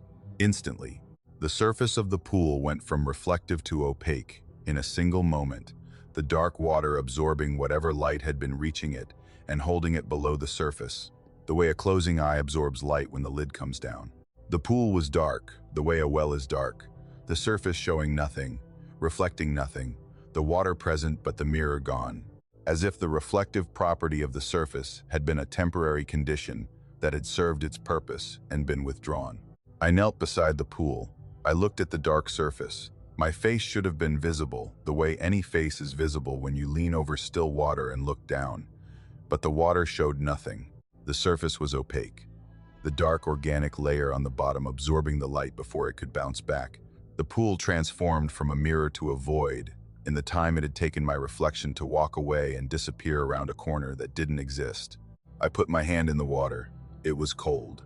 Mountain spring cold, the temperature of groundwater that has been in the earth long enough to reach thermal equilibrium with the bedrock, maybe 45 degrees. The water was clear when I disturbed it, my fingers visible beneath the surface, the dark color a product of the organic layer on the bottom rather than of the water itself. The pool was normal, a natural basin fed by a seep, shallow, cold, and unremarkable. Except that 3 minutes earlier, it had shown me a reflection of myself, walking in the wrong direction through a version of the forest that had a different light source, and a bend in the trail that didn't exist, and that reflection had walked away from me with the independence of a separate entity that shared my appearance, but not my intentions. I stood up. I looked at the trail behind me, the direction my reflection had been walking. The trail went north, back toward the trailhead, through the same hemlock and rhododendron corridor that I'd been hiking through all afternoon. There was no bend, no rock outcrop, no curve in the path that corresponded to the feature the reflection had walked around before disappearing. The trail was straight for about 200 yards, and then it curved gently to the left, following the creek. A curve that was in the wrong direction and at the wrong distance to match what I'd seen in the pool. I continued hiking south. I finished my planned route and turned around and hiked back north past the pool. I looked at it as I passed. The surface was still dark. No reflection. Not mine, not the trees, not the sky.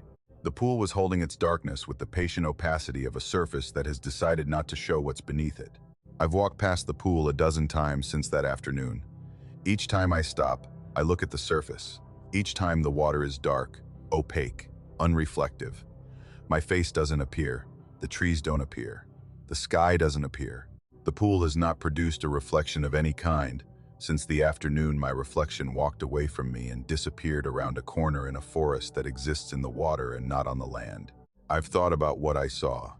I've tried to construct explanations that satisfy the rational framework that I prefer to operate within. An optical illusion produced by the angle of the light and the position of the dark bottom, and the particular way that still water can distort an image when the viewing angle, the surface tension, and the light source align in specific ways. I've tried to believe this. The explanation works until I remember the walking.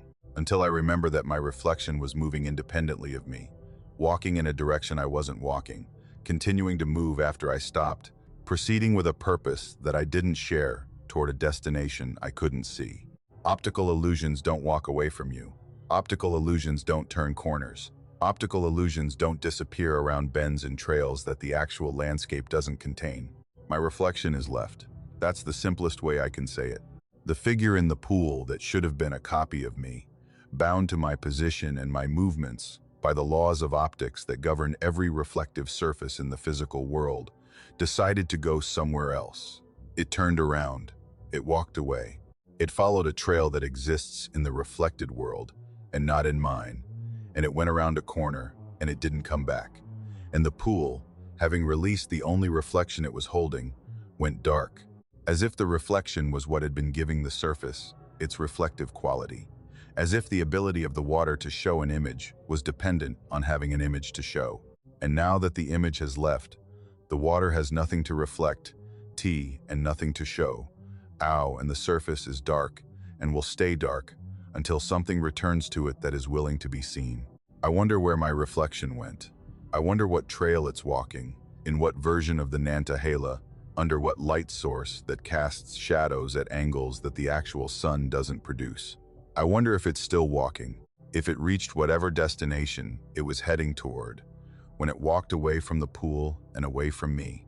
And I wonder if it looks like me, if whatever's walking a trail in a reflected forest in a world that exists on the other side of a 4-foot pool of spring water still has my face and my jacket and my stride, or if it's changed, if the act of leaving the reflection changed it into something else, something that no longer needs a person standing above a pool to exist, something that walks on its own, in its own forest, on its own trail, with a purpose that it discovered when it turned its back on the person it used to be a copy of and walked into a landscape that only the water can see. The Cherokee National Forest covers about 700,000 acres along the Tennessee side of the Appalachian Divide, a long, narrow strip of public land that runs from the Virginia border in the northeast to the Georgia border in the southwest, following the crest of the Unaka Mountains and the Great Smoky Escarpment through some of the most rugged and least visited terrain in the southern Appalachians. I've been hiking the Cherokee since I moved to Johnson City in 2019.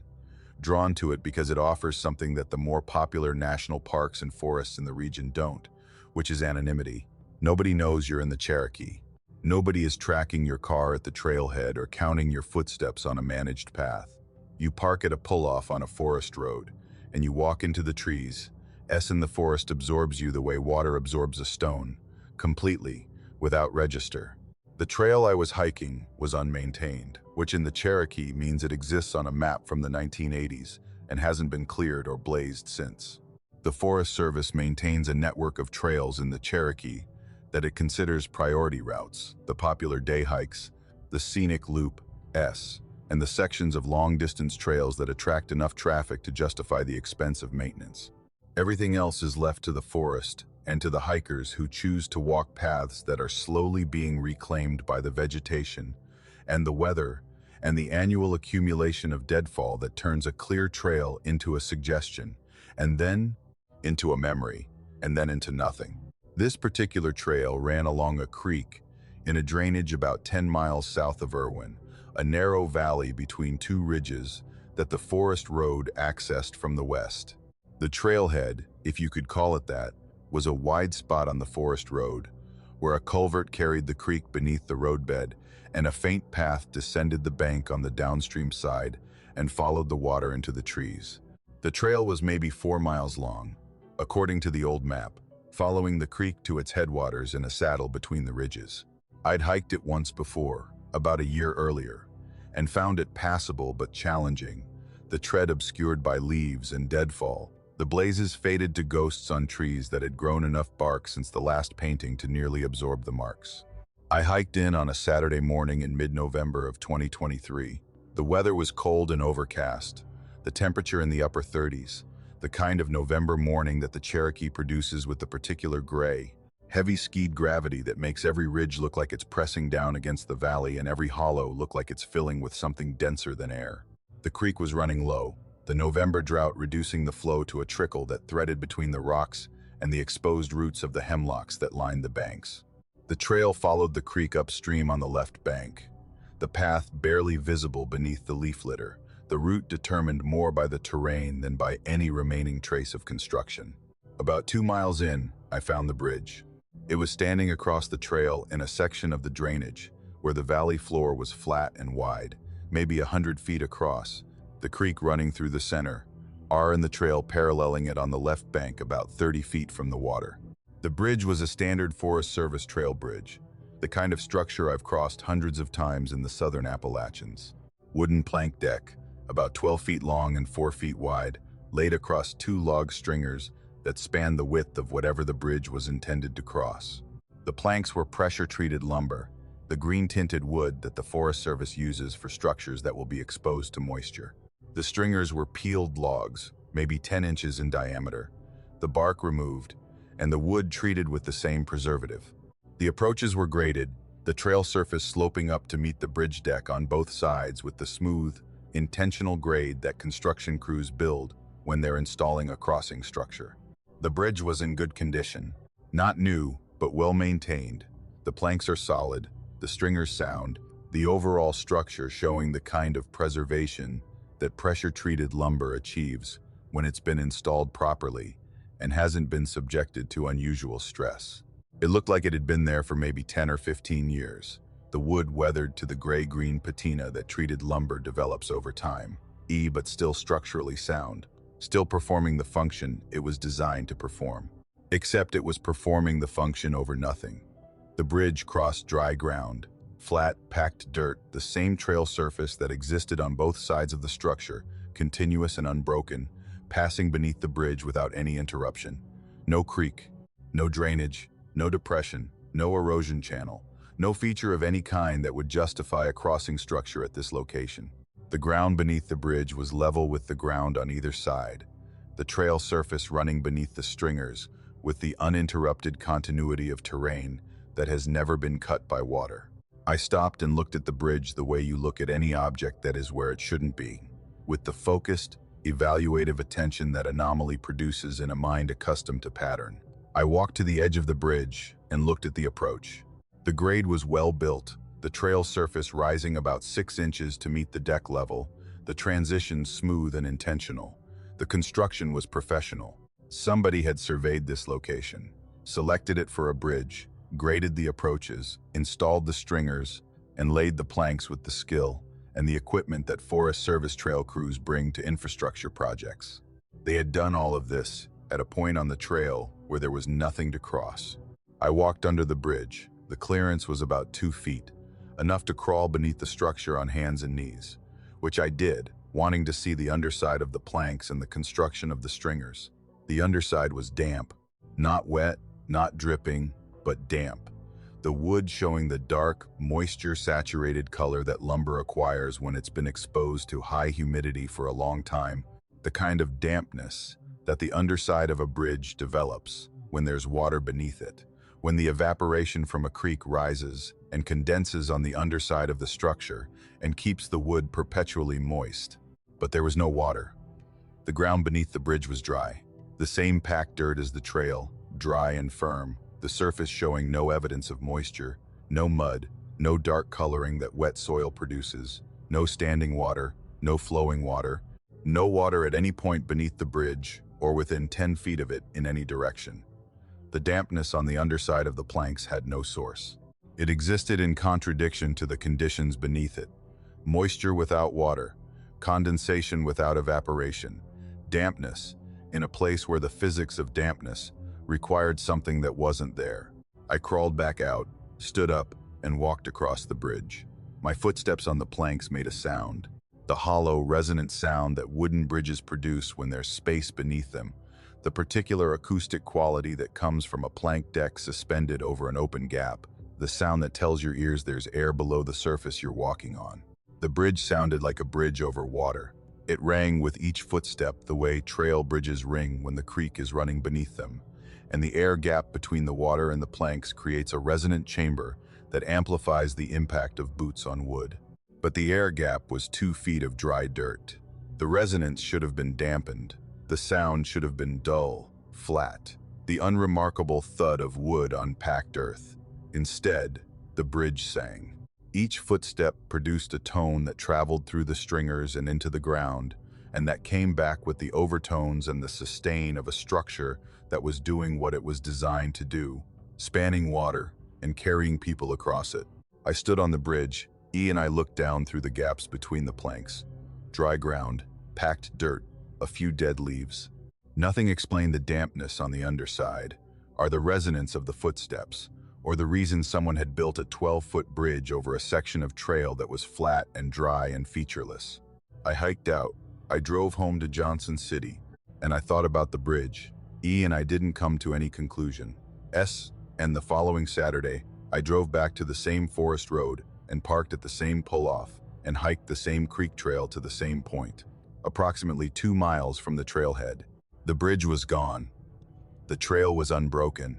The section of flat ground where the bridge had been standing was continuously packed dirt, the surface uniform, showing no post holes, no stringer impressions, no graded approaches, no evidence that a 12-foot wooden bridge had been standing there 7 days earlier.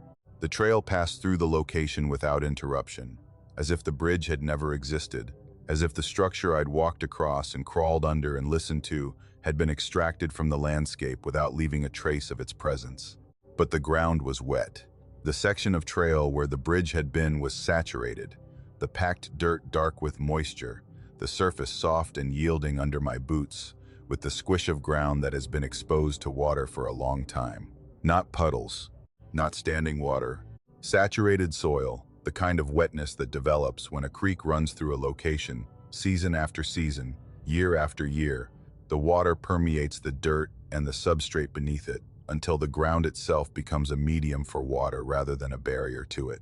The wet section extended for about 12 feet, roughly the length of the bridge, and about 4 feet wide, roughly the width. The boundary between the wet ground and the dry ground was sharp. The same kind of precise geometric edge that I'd seen in other anomalies, a line drawn by something that didn't care about natural transitions. I knelt and touched the wet ground. The water that came up around my fingers was cold, creek cold. The temperature of water that has been flowing through the mountains and carrying the cold of the bedrock with it. I tasted it, the instinct of a person who has been drinking mountain water for years and who can tell the difference between groundwater and surface water by the mineral content. It tasted like the creek, the same creek that was running 30 feet to my right. The water that came off the ridge and gathered in the drainage. A noun had flowed downstream past the trailhead and into the river below.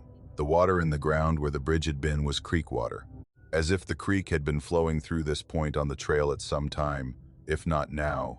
I've been back to the location 3 more times. The bridge has not returned. The wet section persists, the ground dark and saturated, the water cold, the boundary sharp. A 12-foot strip of wet ground in the middle of a dry trail, marking the position of a bridge that was there and then wasn't.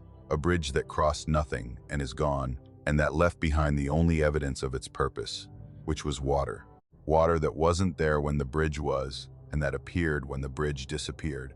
As if the bridge and the water couldn't exist at the same location at the same time, as if the bridge's purpose was to span a creek that is present only when the bridge isn't, and absent when the bridge is, a creek that flows through a section of trail on a schedule that I don't understand, and that the bridge was built to cross on a schedule that I understand even less. I think about the dampness on the underside of the planks. The moisture had no source in the dry ground beneath the bridge, and I think that maybe the dampness was the source. Maybe the water that saturates the ground now was present when the bridge was there, not beneath it, not visible, not flowing, but present in the wood, in the underside of the planks, held in the lumber the way a sponge holds water. The bridge carrying the creek in its structure rather than spanning it beneath its deck. A bridge that doesn't cross over water. A bridge that carries water within itself. The creek embedded in the wood, flowing through the grain, present in the dampness that my hands felt when I crawled beneath it and touched the underside of the planks. And when the bridge left, it left the water behind. Set it down on the ground where it had been holding it. Let the creek return to the surface that the bridge had been carrying it above. And the ground is wet now because the bridge put the water there when it left. And the bridge is gone because the water is here. And one day, the ground will dry and the bridge will come back, and the underside of the planks will be damp, and the creek will be in the wood, and the ground beneath will be dry, and the cycle will continue the way all cycles continue in.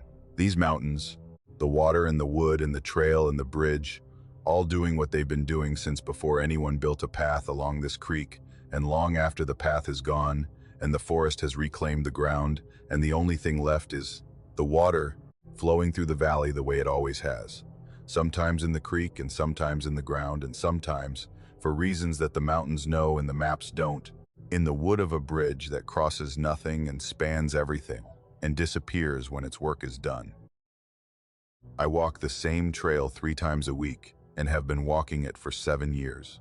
That's roughly 1,100 walks on the same path through the same section of the George Washington National Forest, a 4-mile out and back that starts at a parking area off a forest road about 6 miles west of Staunton, Virginia, and climbs through mixed hardwood to a ridgeline that provides a view of the Shenandoah Valley that I've seen in every season and every weather condition and every quality of light that the Blue Ridge produces. The walk takes about an hour and a half at my pace, which is moderate and unhurried, the pace of a person who is walking for the walking rather than for the destination. I go on Monday, Wednesday, and Friday. I've missed maybe 20 days in 7 years.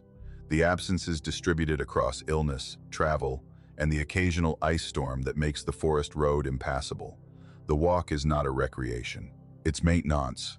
The thing I do to keep the internal machinery running in a way that the rest of my life, which is sedentary and solitary and conducted almost entirely in front of a screen, does not achieve. I know the trail. I know it with a specificity that goes beyond familiarity into something that I can only call intimacy. The kind of knowledge that develops when a person pays attention to the same landscape 3 times a week for 7 years. I know every tree on the first 2 miles. Not every species, though I know those too. Every individual tree. The tulip poplar at the half-mile mark, a massive specimen about 4 feet in diameter, with a lightning scar that runs from a branch about 40 feet up to the root flare at the base. The scar a pale, exposed strip of sapwood that the bark has never regrown. The twin oaks at the creek crossing, 2 red oaks, that grew from the same root system or from acorns that fell within a foot of each other and that now stand side by side on the left bank of the creek, their trunks about 18 inches apart, their canopies merged into a single crown that arches over the crossing and provides shade in summer and a frame in winter. The hemlock at the 1 mile mark, a tree that was damaged in a wind event years before I started hiking and that has a bent trunk, the main stem curving at about the 15-foot mark into a horizontal position before turning upward again, creating a natural arch over the trail that I duck under out of habit, even though the clearance is at least 7 feet. These trees are my landmarks, my reference points, the fixed elements of a landscape that I navigate by position and by recognition, the way you navigate a house by the position of the furniture and the relationship of each room to the ones beside it. I know where these trees are the way I know where my kitchen table is, with a spatial certainty that doesn't require thought because the knowledge has been absorbed into the body through 1,000 repetitions. On a Monday morning in late April of 2024, I walked the trail, and the trees were different. I noticed the tulip poplar first, the tree with the lightning scar, the landmark at the half-mile mark, the 4-foot diameter giant that I've been walking past 3 times a week for 7 years. It was there, the same tree, the same lightning scar, the pale strip of exposed sapwood running from the branch to the root flare, the same diameter, the same bark pattern, the deep, interlocking furrows that tulip poplars develop in maturity, the same tree. But it wasn't at the half-mile mark. It was at the 3/4-mile mark, about a quarter mile further along the trail than it had been on Friday, the last time I'd hiked, when it had been at the half-mile mark, where it had always been. I stopped. I looked at the tree. I looked at the trail ahead and behind. I checked my position against the other landmarks I used to estimate distance. The drainage dip at about 1/3 of a mile, the rock outcrop at about 2/3. The drainage dip was behind me. The rock outcrop was ahead, but closer than it should have been if I were at the half-mile mark. I was at the 3/4-mile mark, and the tulip poplar was beside me, its lightning scar bright in the morning light, as real and as present as it had been on every previous hike, in a position that was a quarter mile from where it should have been. I continued walking. The twin oaks at the creek crossing were there. The same trees, the same merged canopy, but they weren't together. They were on opposite sides of the trail. One on the left bank of the creek where they'd always been, and one on the right bank, about 15 feet apart, their canopies still showing the merged growth pattern that develops when 2 trees grow in proximity for decades. The branches reaching toward each other across the gap, the crown shaped by a closeness that the trunks no longer occupied. The trees had been separated. Or the trees had always been separate. E and I had always seen them together. Or the trees were in the positions they'd always been in, and my memory of their positions was wrong, and had been wrong for 7 years. The hemlock with the bent trunk was 200 yards from its usual position. The same tree, the same bend in the trunk, the horizontal curve at 15 feet, the arch over the trail.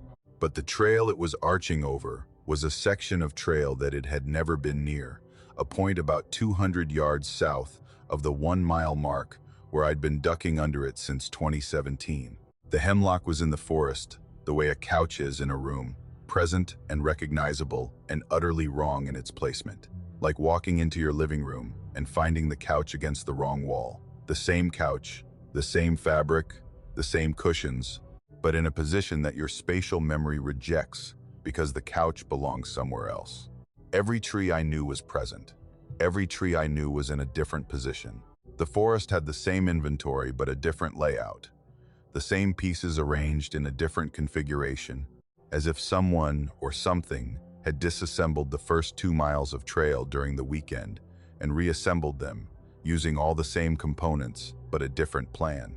The trees were there, the trail was there, the terrain was there, the creek was there. Everything that constituted the physical landscape of my daily walk was accounted for. Nothing was missing. Nothing was added. The forest was complete. It was just arranged differently. I passed 3 other hikers that morning. A man with a dog is going uphill, and a couple is coming down. I watched them. I watched their faces as they walked through the rearranged forest, looking for the signs of confusion or disorientation that I was feeling. The subtle facial expressions that people produce when something in their environment doesn't match their expectations. The man with the dog walked past the tulip poplar at the 3/4 mile mark without glancing at it. The couple walked through the separated twin oaks at the creek crossing without pausing. Nobody showed any sign of noticing that the forest was different. They walked through it with the casual, unfocused attention of people who are enjoying a hike and not memorizing the position of individual trees. The forest was the background to them, scenery. The green and brown and gray of a typical spring morning in the George Washington, unremarkable and unexamined. Maybe for them it hadn't changed. Maybe the forest was exactly what it had always been for a person who walks it once or twice a year and doesn't know the tulip poplar from the hemlock or the twin oaks from any other pair of trees that happened to grow near a creek. Crossing. Maybe the rearrangement was visible only to someone who had been paying attention to the same trees 3 times a week for 7 years. Someone who had memorized the position of individual specimens the way a musician memorizes the position of notes on an instrument, with a precision that makes any deviation immediately, viscerally apparent. I went home. I sat at my desk, and I pulled up the photographs I'd taken of the trail over the years. Casual images that I'd shot on my phone and stored without organization in the cloud. Hundreds of photographs of the same trail in every season, many of them, including the landmark trees that I used as reference points. The tulip poplar at the half-mile mark, the twin oaks together at the creek crossing, the hemlock at the 1-mile mark. The photographs confirmed what my memory was telling me. The trees had been in different positions. The positions I remembered, the positions that 7 years of 3 times weekly observation had established in my spatial memory with a certainty that I would have trusted over any instrument, were confirmed by photographs that showed the same trees in the same positions that I remembered them being in. The tulip poplar was at the half-mile mark. The twin oaks were together. The hemlock was at the 1-mile mark. I went back on Wednesday. The trees were still in their new positions. The tulip poplar at the 3/4 mile mark. The twin oaks separated.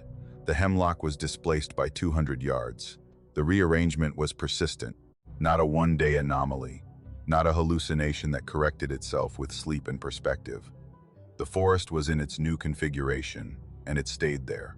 It's been in the new configuration for a year now. I've walked the trail roughly 150 times since the morning I noticed the change, and the trees have not moved back. The tulip poplar is at the 3/4 mile mark. The twin oaks are on opposite sides of the creek. The hemlock is 200 yards south of where it stood for at least 7 years. The forest has settled into its new arrangement with the same permanence that it occupied its old arrangement. The trees growing and leafing and dropping their leaves in the same seasonal cycles, performing all the functions of living trees in positions that my photographs prove are not the positions they were in before April of 2024. I've stopped showing people the photographs. The conversation that follows is always the same. Memory is unreliable. Photographs can be misleading. You probably just weren't paying as close attention as you thought you were. The reasonable explanations that reasonable people provide when someone tells them that the trees in a forest moved overnight, and that the evidence supports the claim, and that nobody else noticed because nobody else was looking. Nobody else was looking. That's the part that I can't stop thinking about. A forest rearranged itself. The individual trees changing positions like furniture in a room that someone redecorated while the occupants were asleep. And nobody noticed except the person who knew where every piece of furniture was supposed to be. Maybe the forest moves all the time. Maybe the trees shift and migrate and trade positions with a frequency that the casual observer never detects, because the casual observer doesn't know where the trees were yesterday, and therefore can't determine that they're somewhere else today. Maybe the forest is fluid, and the landscape I walk through 3 times a week is not a fixed arrangement of permanent objects, but a dynamic, shifting system that reorganizes itself according to principles that I don't understand and that nobody has proposed because nobody watches closely enough to see the movement. Nobody watches the way I watch. 3 times a week, for 7 years, counting trees, noting positions, building a map of individual specimens that is precise enough to detect a 1/4 mile displacement in a tulip poplar that everyone else walks past without seeing. Maybe the forest counted on that. Maybe the forest moves because it can, because nobody is watching closely enough to notice. because the trees know that the people who walk among them are looking at the trail and the sky and their phones, and not at the specific position of a specific oak relative to a specific creek crossing. And maybe the forest made a mistake. Maybe it moved on a weekend when it assumed nobody would notice, and it forgot about the man who walks the trail 3 times a week and who knows every tree the way he knows his own furniture. Maybe the forest got caught, and now it's staying in its new arrangement, because going back would confirm what moving forward has already revealed, which is that the trees are not where they're supposed to be. E and the forest knows it, T and I know it, T and nobody else does. And the forest is waiting for me to stop watching. To miss enough days that my memory of the old positions fades. S and the new positions become the only ones I know. And when that happens, when the old map in my head has been overwritten by the new one, the forest will move again. Because that's what forests do. They move. They've always moved. And the only thing that keeps them still is someone watching. I section hike the Appalachian Trail when I can get 3 or 4 days away from work, which happens about twice a year, once in the spring and once in the fall. I'm not a through hiker. I don't have the time or the temperament for the 6-month commitment that walking from Georgia to Maine requires. I'm a weekend warrior with occasional delusions of grandeur, a 41-year-old accountant from Roanoke who puts on a pack and walks the trail in pieces, collecting sections the way some people collect stamps, methodically, without urgency, with the understanding that I'll finish the trail eventually or I won't. And either outcome is acceptable because the walking is the point, not the completion.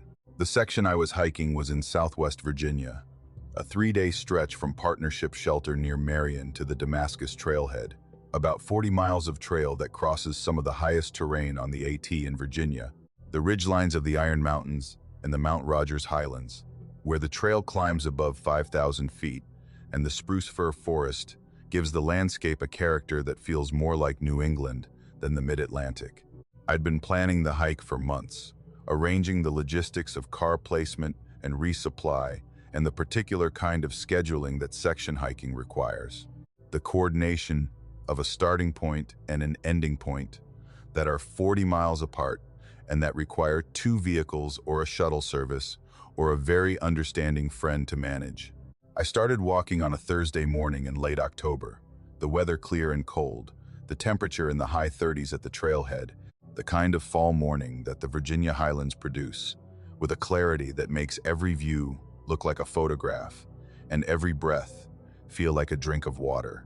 The pack was comfortable, about 30 pounds with food and water for 3 days, the weight distributed well enough that I could maintain my usual pace without significant discomfort. The trail was well maintained, the white blazes fresh, the tread clear of the deadfall and erosion that accumulate during the off-season. Good conditions, good trail, the kind of hiking that makes you wonder why you spend the other 362 days of the year doing anything else. The whispers started around noon on the first day. I'd been hiking for about 4 hours, climbing through the transition zone between the hardwood of the lower elevations and the spruce fir of the highlands. The trail gaining elevation with the steady, grinding ascent that the AT specializes in, long climbs that test the legs and the lungs and the patience in roughly equal measure. I was in a section of spruce forest, the trail narrow, the canopy low, the characteristic green-dark tunnel that spruce creates when the trees grow close together, and the lower branches persist in the reduced light. The forest was quiet. Spruce forests are quieter than hardwood forests, the dense foliage absorbing sound the way carpet absorbs footsteps. The acoustic environment is disengaged and muffled, and close. I heard the whispers the way you hear anything that's below the threshold of normal attention, as a texture in the silence rather than a sound in its own right. The sibilance registered before the recognition, the SSH and hiss quality of speech at its lowest possible volume, produced by a mouth that was shaping consonants and vowels, but withholding the breath that would give them audibility. Whispers, the specific, recognizable sound of a human voice, speaking at a volume deliberately chosen to prevent the listener from hearing the words. Not quite speech, which is speech reduced in volume, but still intelligible. Whispers, which are speech reduced to structure, the architecture of language without the content, the shape of words without the substance. They were ahead of me. on the trail, maybe 50 yards in front of my position, moving in the same direction and at the same pace as my own movement. I heard them in the spruce tunnel, the way you hear someone talking in the next room, the sound reaching me through the trees and the undergrowth with enough clarity to confirm its existence and not enough to determine its content. Words were being spoken. I could hear the cadence, the rhythm of speech, the rise and fall of a voice, following the natural melody that human language produces when it's being spoken with intent. But I couldn't hear the words. The whispers were below the threshold where consonants resolve, and vowels differentiate, and meaning assembles from the raw material of sound into the finished product of language. I stopped walking. The whispers stopped. Not immediately. A beat after, the way sound stops when a person who has been talking realizes that the person they're talking to has stopped moving and that the conversation should pause until movement resumes. A beat, maybe half a second. A delay that was short enough to be coincidental and long enough to be responsive. I started walking. The whispers started. Same delay, half a second. The sound resumed as my feet resumed. The connection between my movement and the whispers established with the consistency of a cause and an effect. I walked. The whispers whispered. I stopped. The whispers stopped. The correlation was reliable enough to test, and I tested it 4 or 5 times, starting and stopping at irregular intervals, noting each time the brief delay between my movement and the sound, the half-second gap that suggested the whispers were responding to me rather than coinciding with me. I tried to close the distance. I jogged a section of flat trail, the pack bouncing on my hips, my boots hitting the tread with the accelerated rhythm that running produces. The whispers maintained their distance. They moved faster when I moved faster, the sound staying 50 yards ahead. The gap between us as constant as if it were being measured and maintained by something that knew exactly how far 50 yards was and intended to keep it that way. I slowed. The whispers slowed. I stopped. The whispers stopped. The distance was fixed. Whatever was ahead of me on the trail was maintaining a separation that it had chosen and that my speed couldn't modify. I hiked the rest of the first day with the whispers ahead of me. They were constant, present whenever I was moving, absent whenever I stopped. The faithful acoustic companion of a hiker who had not asked for company and who could not close the gap or identify the source. The whispers had no direction in the sense that a person speaking would have a direction, facing toward me or away, the sound shaped by the orientation of the mouth that produced it. The whispers were omnidirectional, present in the air ahead of me the way fog is present, diffuse and sourceless, occupying the space in front of me without emanating from a point within it. I reached the shelter where I'd planned to camp around 5 in the afternoon. The shelter was a standard AT 3-sided structure, log construction, metal roof, sleeping platform, the kind of backcountry accommodation that the trail provides at intervals of approximately 10 miles throughout its length. I was alone. No other hikers at the shelter, no packs on the platform, no fire in the ring. I set up my sleeping pad and bag on the platform and cooked dinner on my stove and ate sitting on the edge of the platform with my feet hanging off and the forest darkening around me and the whispers gone, silent since I'd stopped walking and set up camp. They came back around 8. I was in my sleeping bag, reading by headlamp, the shelter dark around me, the forest producing the layered nighttime sounds that mountain forests produce at elevation, wind, insects, and the distant call of an owl. The whispers started outside the shelter, on the trail, moving past my position with the same steady, measured pace they'd maintained all day. Past me, not stopping at the shelter. Continuing south on the trail, in the direction I would hike the following morning. The sound receded with distance, the way any sound recedes, growing fainter with each yard of separation, until the whispers were at the edge of audibility and then beyond it. They stopped. About 50 yards down the trail from the shelter, the sound ceased with the same abrupt termination that it exhibited when I stopped walking, the half-second delay, the brief persistence, the silence. The whispers stopped 50 yards ahead of where I lay in the shelter, at approximately the position I would occupy when I began hiking the next morning, and the gap between us was re-established at the distance it had maintained all day. The forest was quiet after that. Normal quiet. The wind and the owl and the insects and the particular silence that occupies the spaces between natural sounds.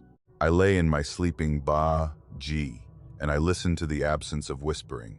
G, and I thought about what I'd been hearing for the last 8 hours. S, and I didn't sleep well. In the morning, G, the whispers were there. I packed the shelter and shouldered my pack and took my first step south on the trail. L, and the whispers were already going, already ahead of me, already 50 yards down the trail, already producing the sibilant, breathy cadence that I'd been listening to since noon the day before. They hadn't waited for me to start walking.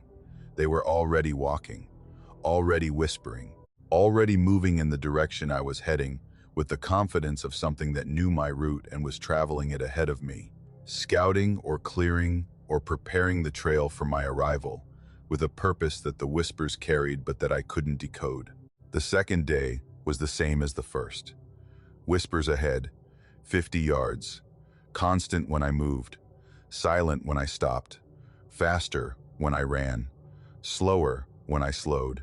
The gap maintained with a precision that never varied by more than a few feet, as if whatever was ahead of me was tethered to my position by an invisible line that stretched to exactly 50 yards and no further.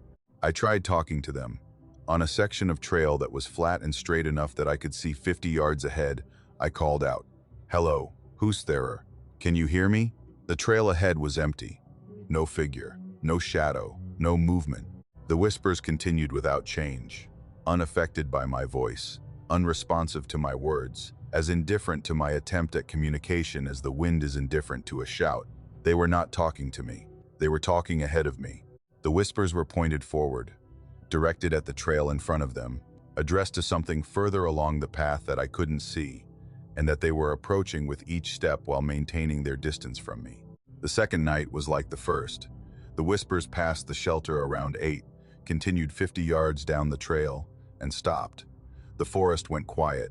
I slept, or approximated sleep, the shallow, vigilant rest that the body permits when the mind has classified the environment as uncertain.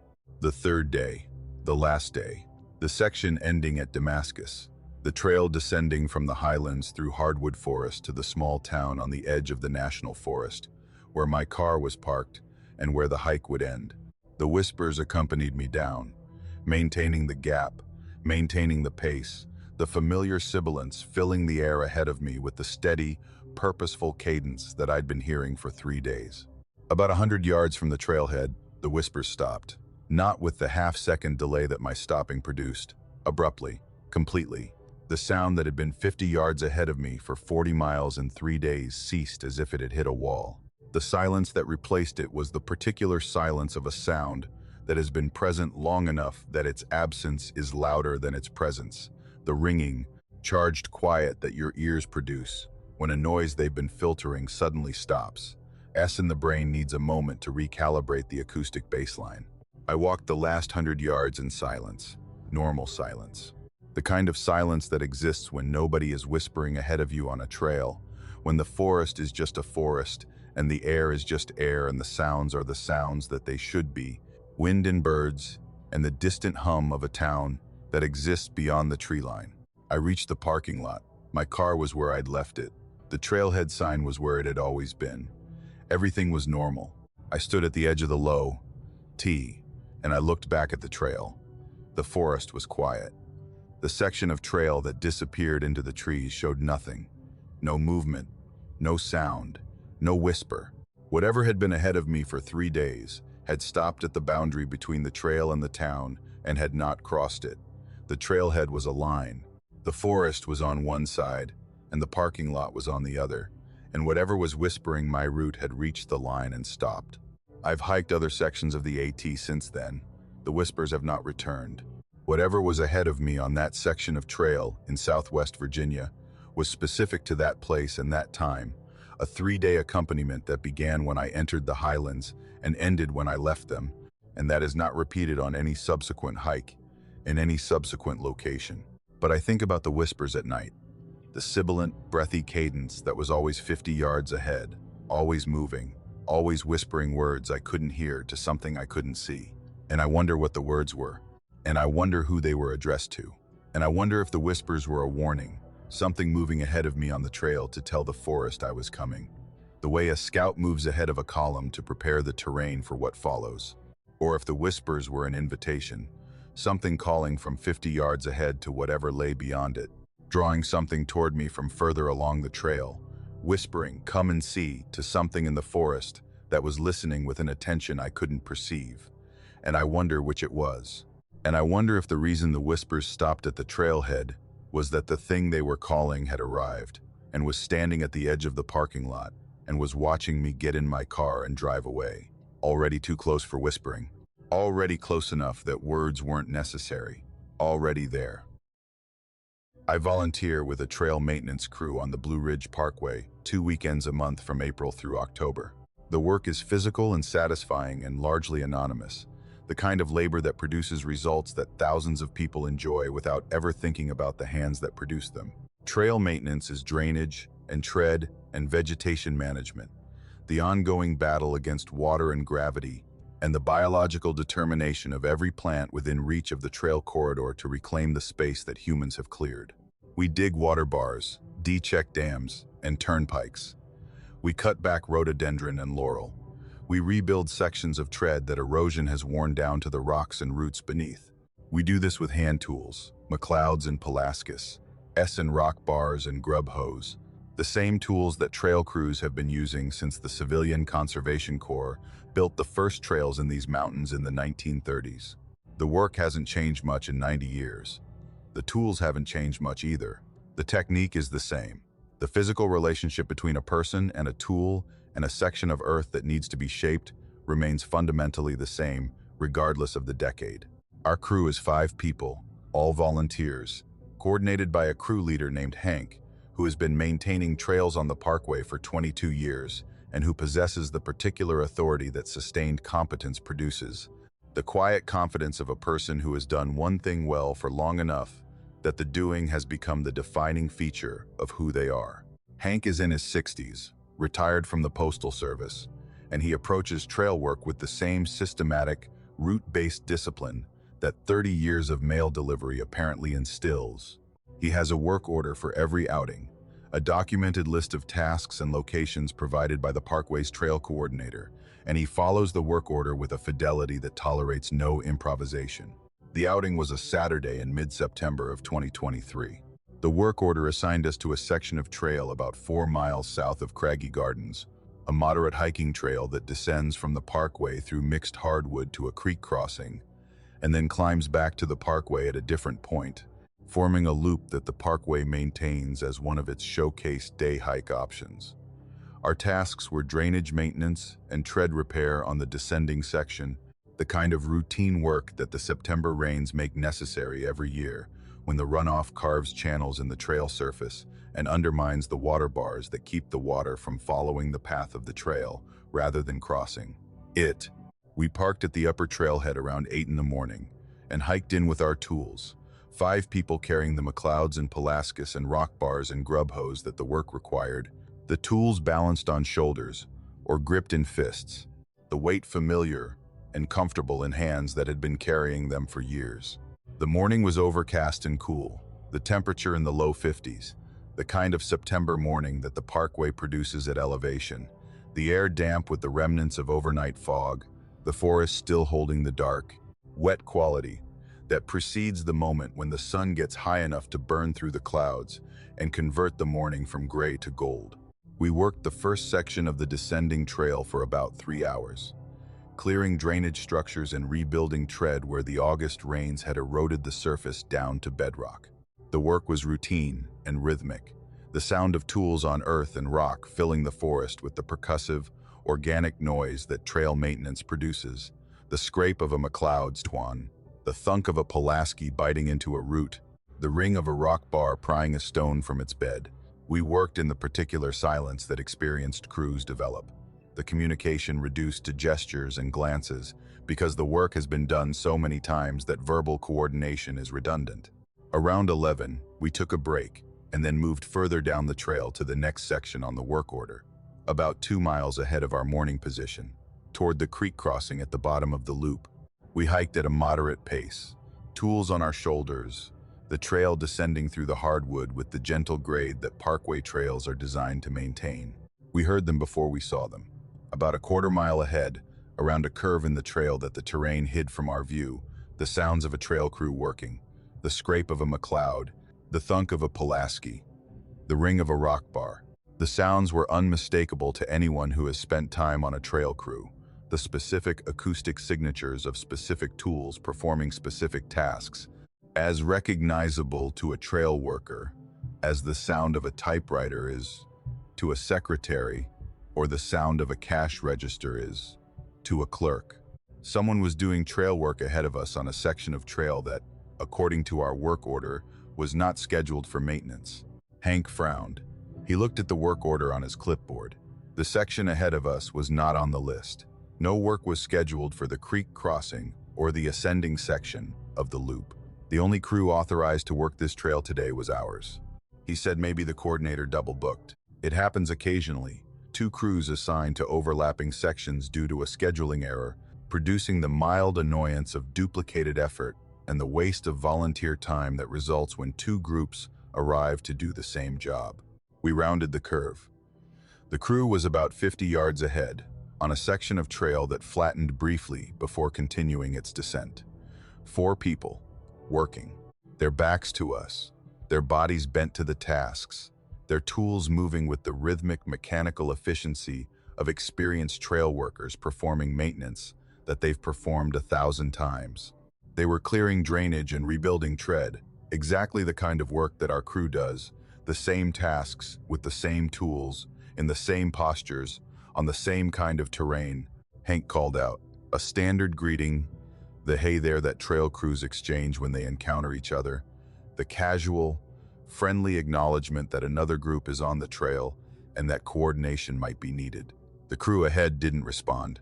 They continued working, their tools rising and falling with the unbroken rhythm that the task sustained, the McLeod scraping, the Pulaski thunking, the rock bar ringing.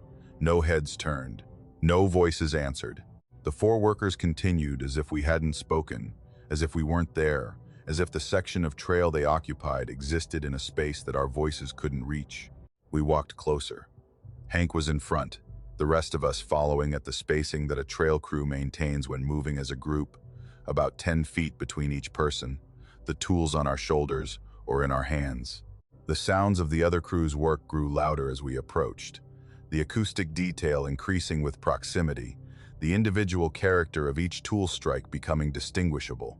I could hear the specific scrape pattern of the McLeod, the quick forward push, and the slower drag back that the tool produces when a skilled user is smoothing a surface.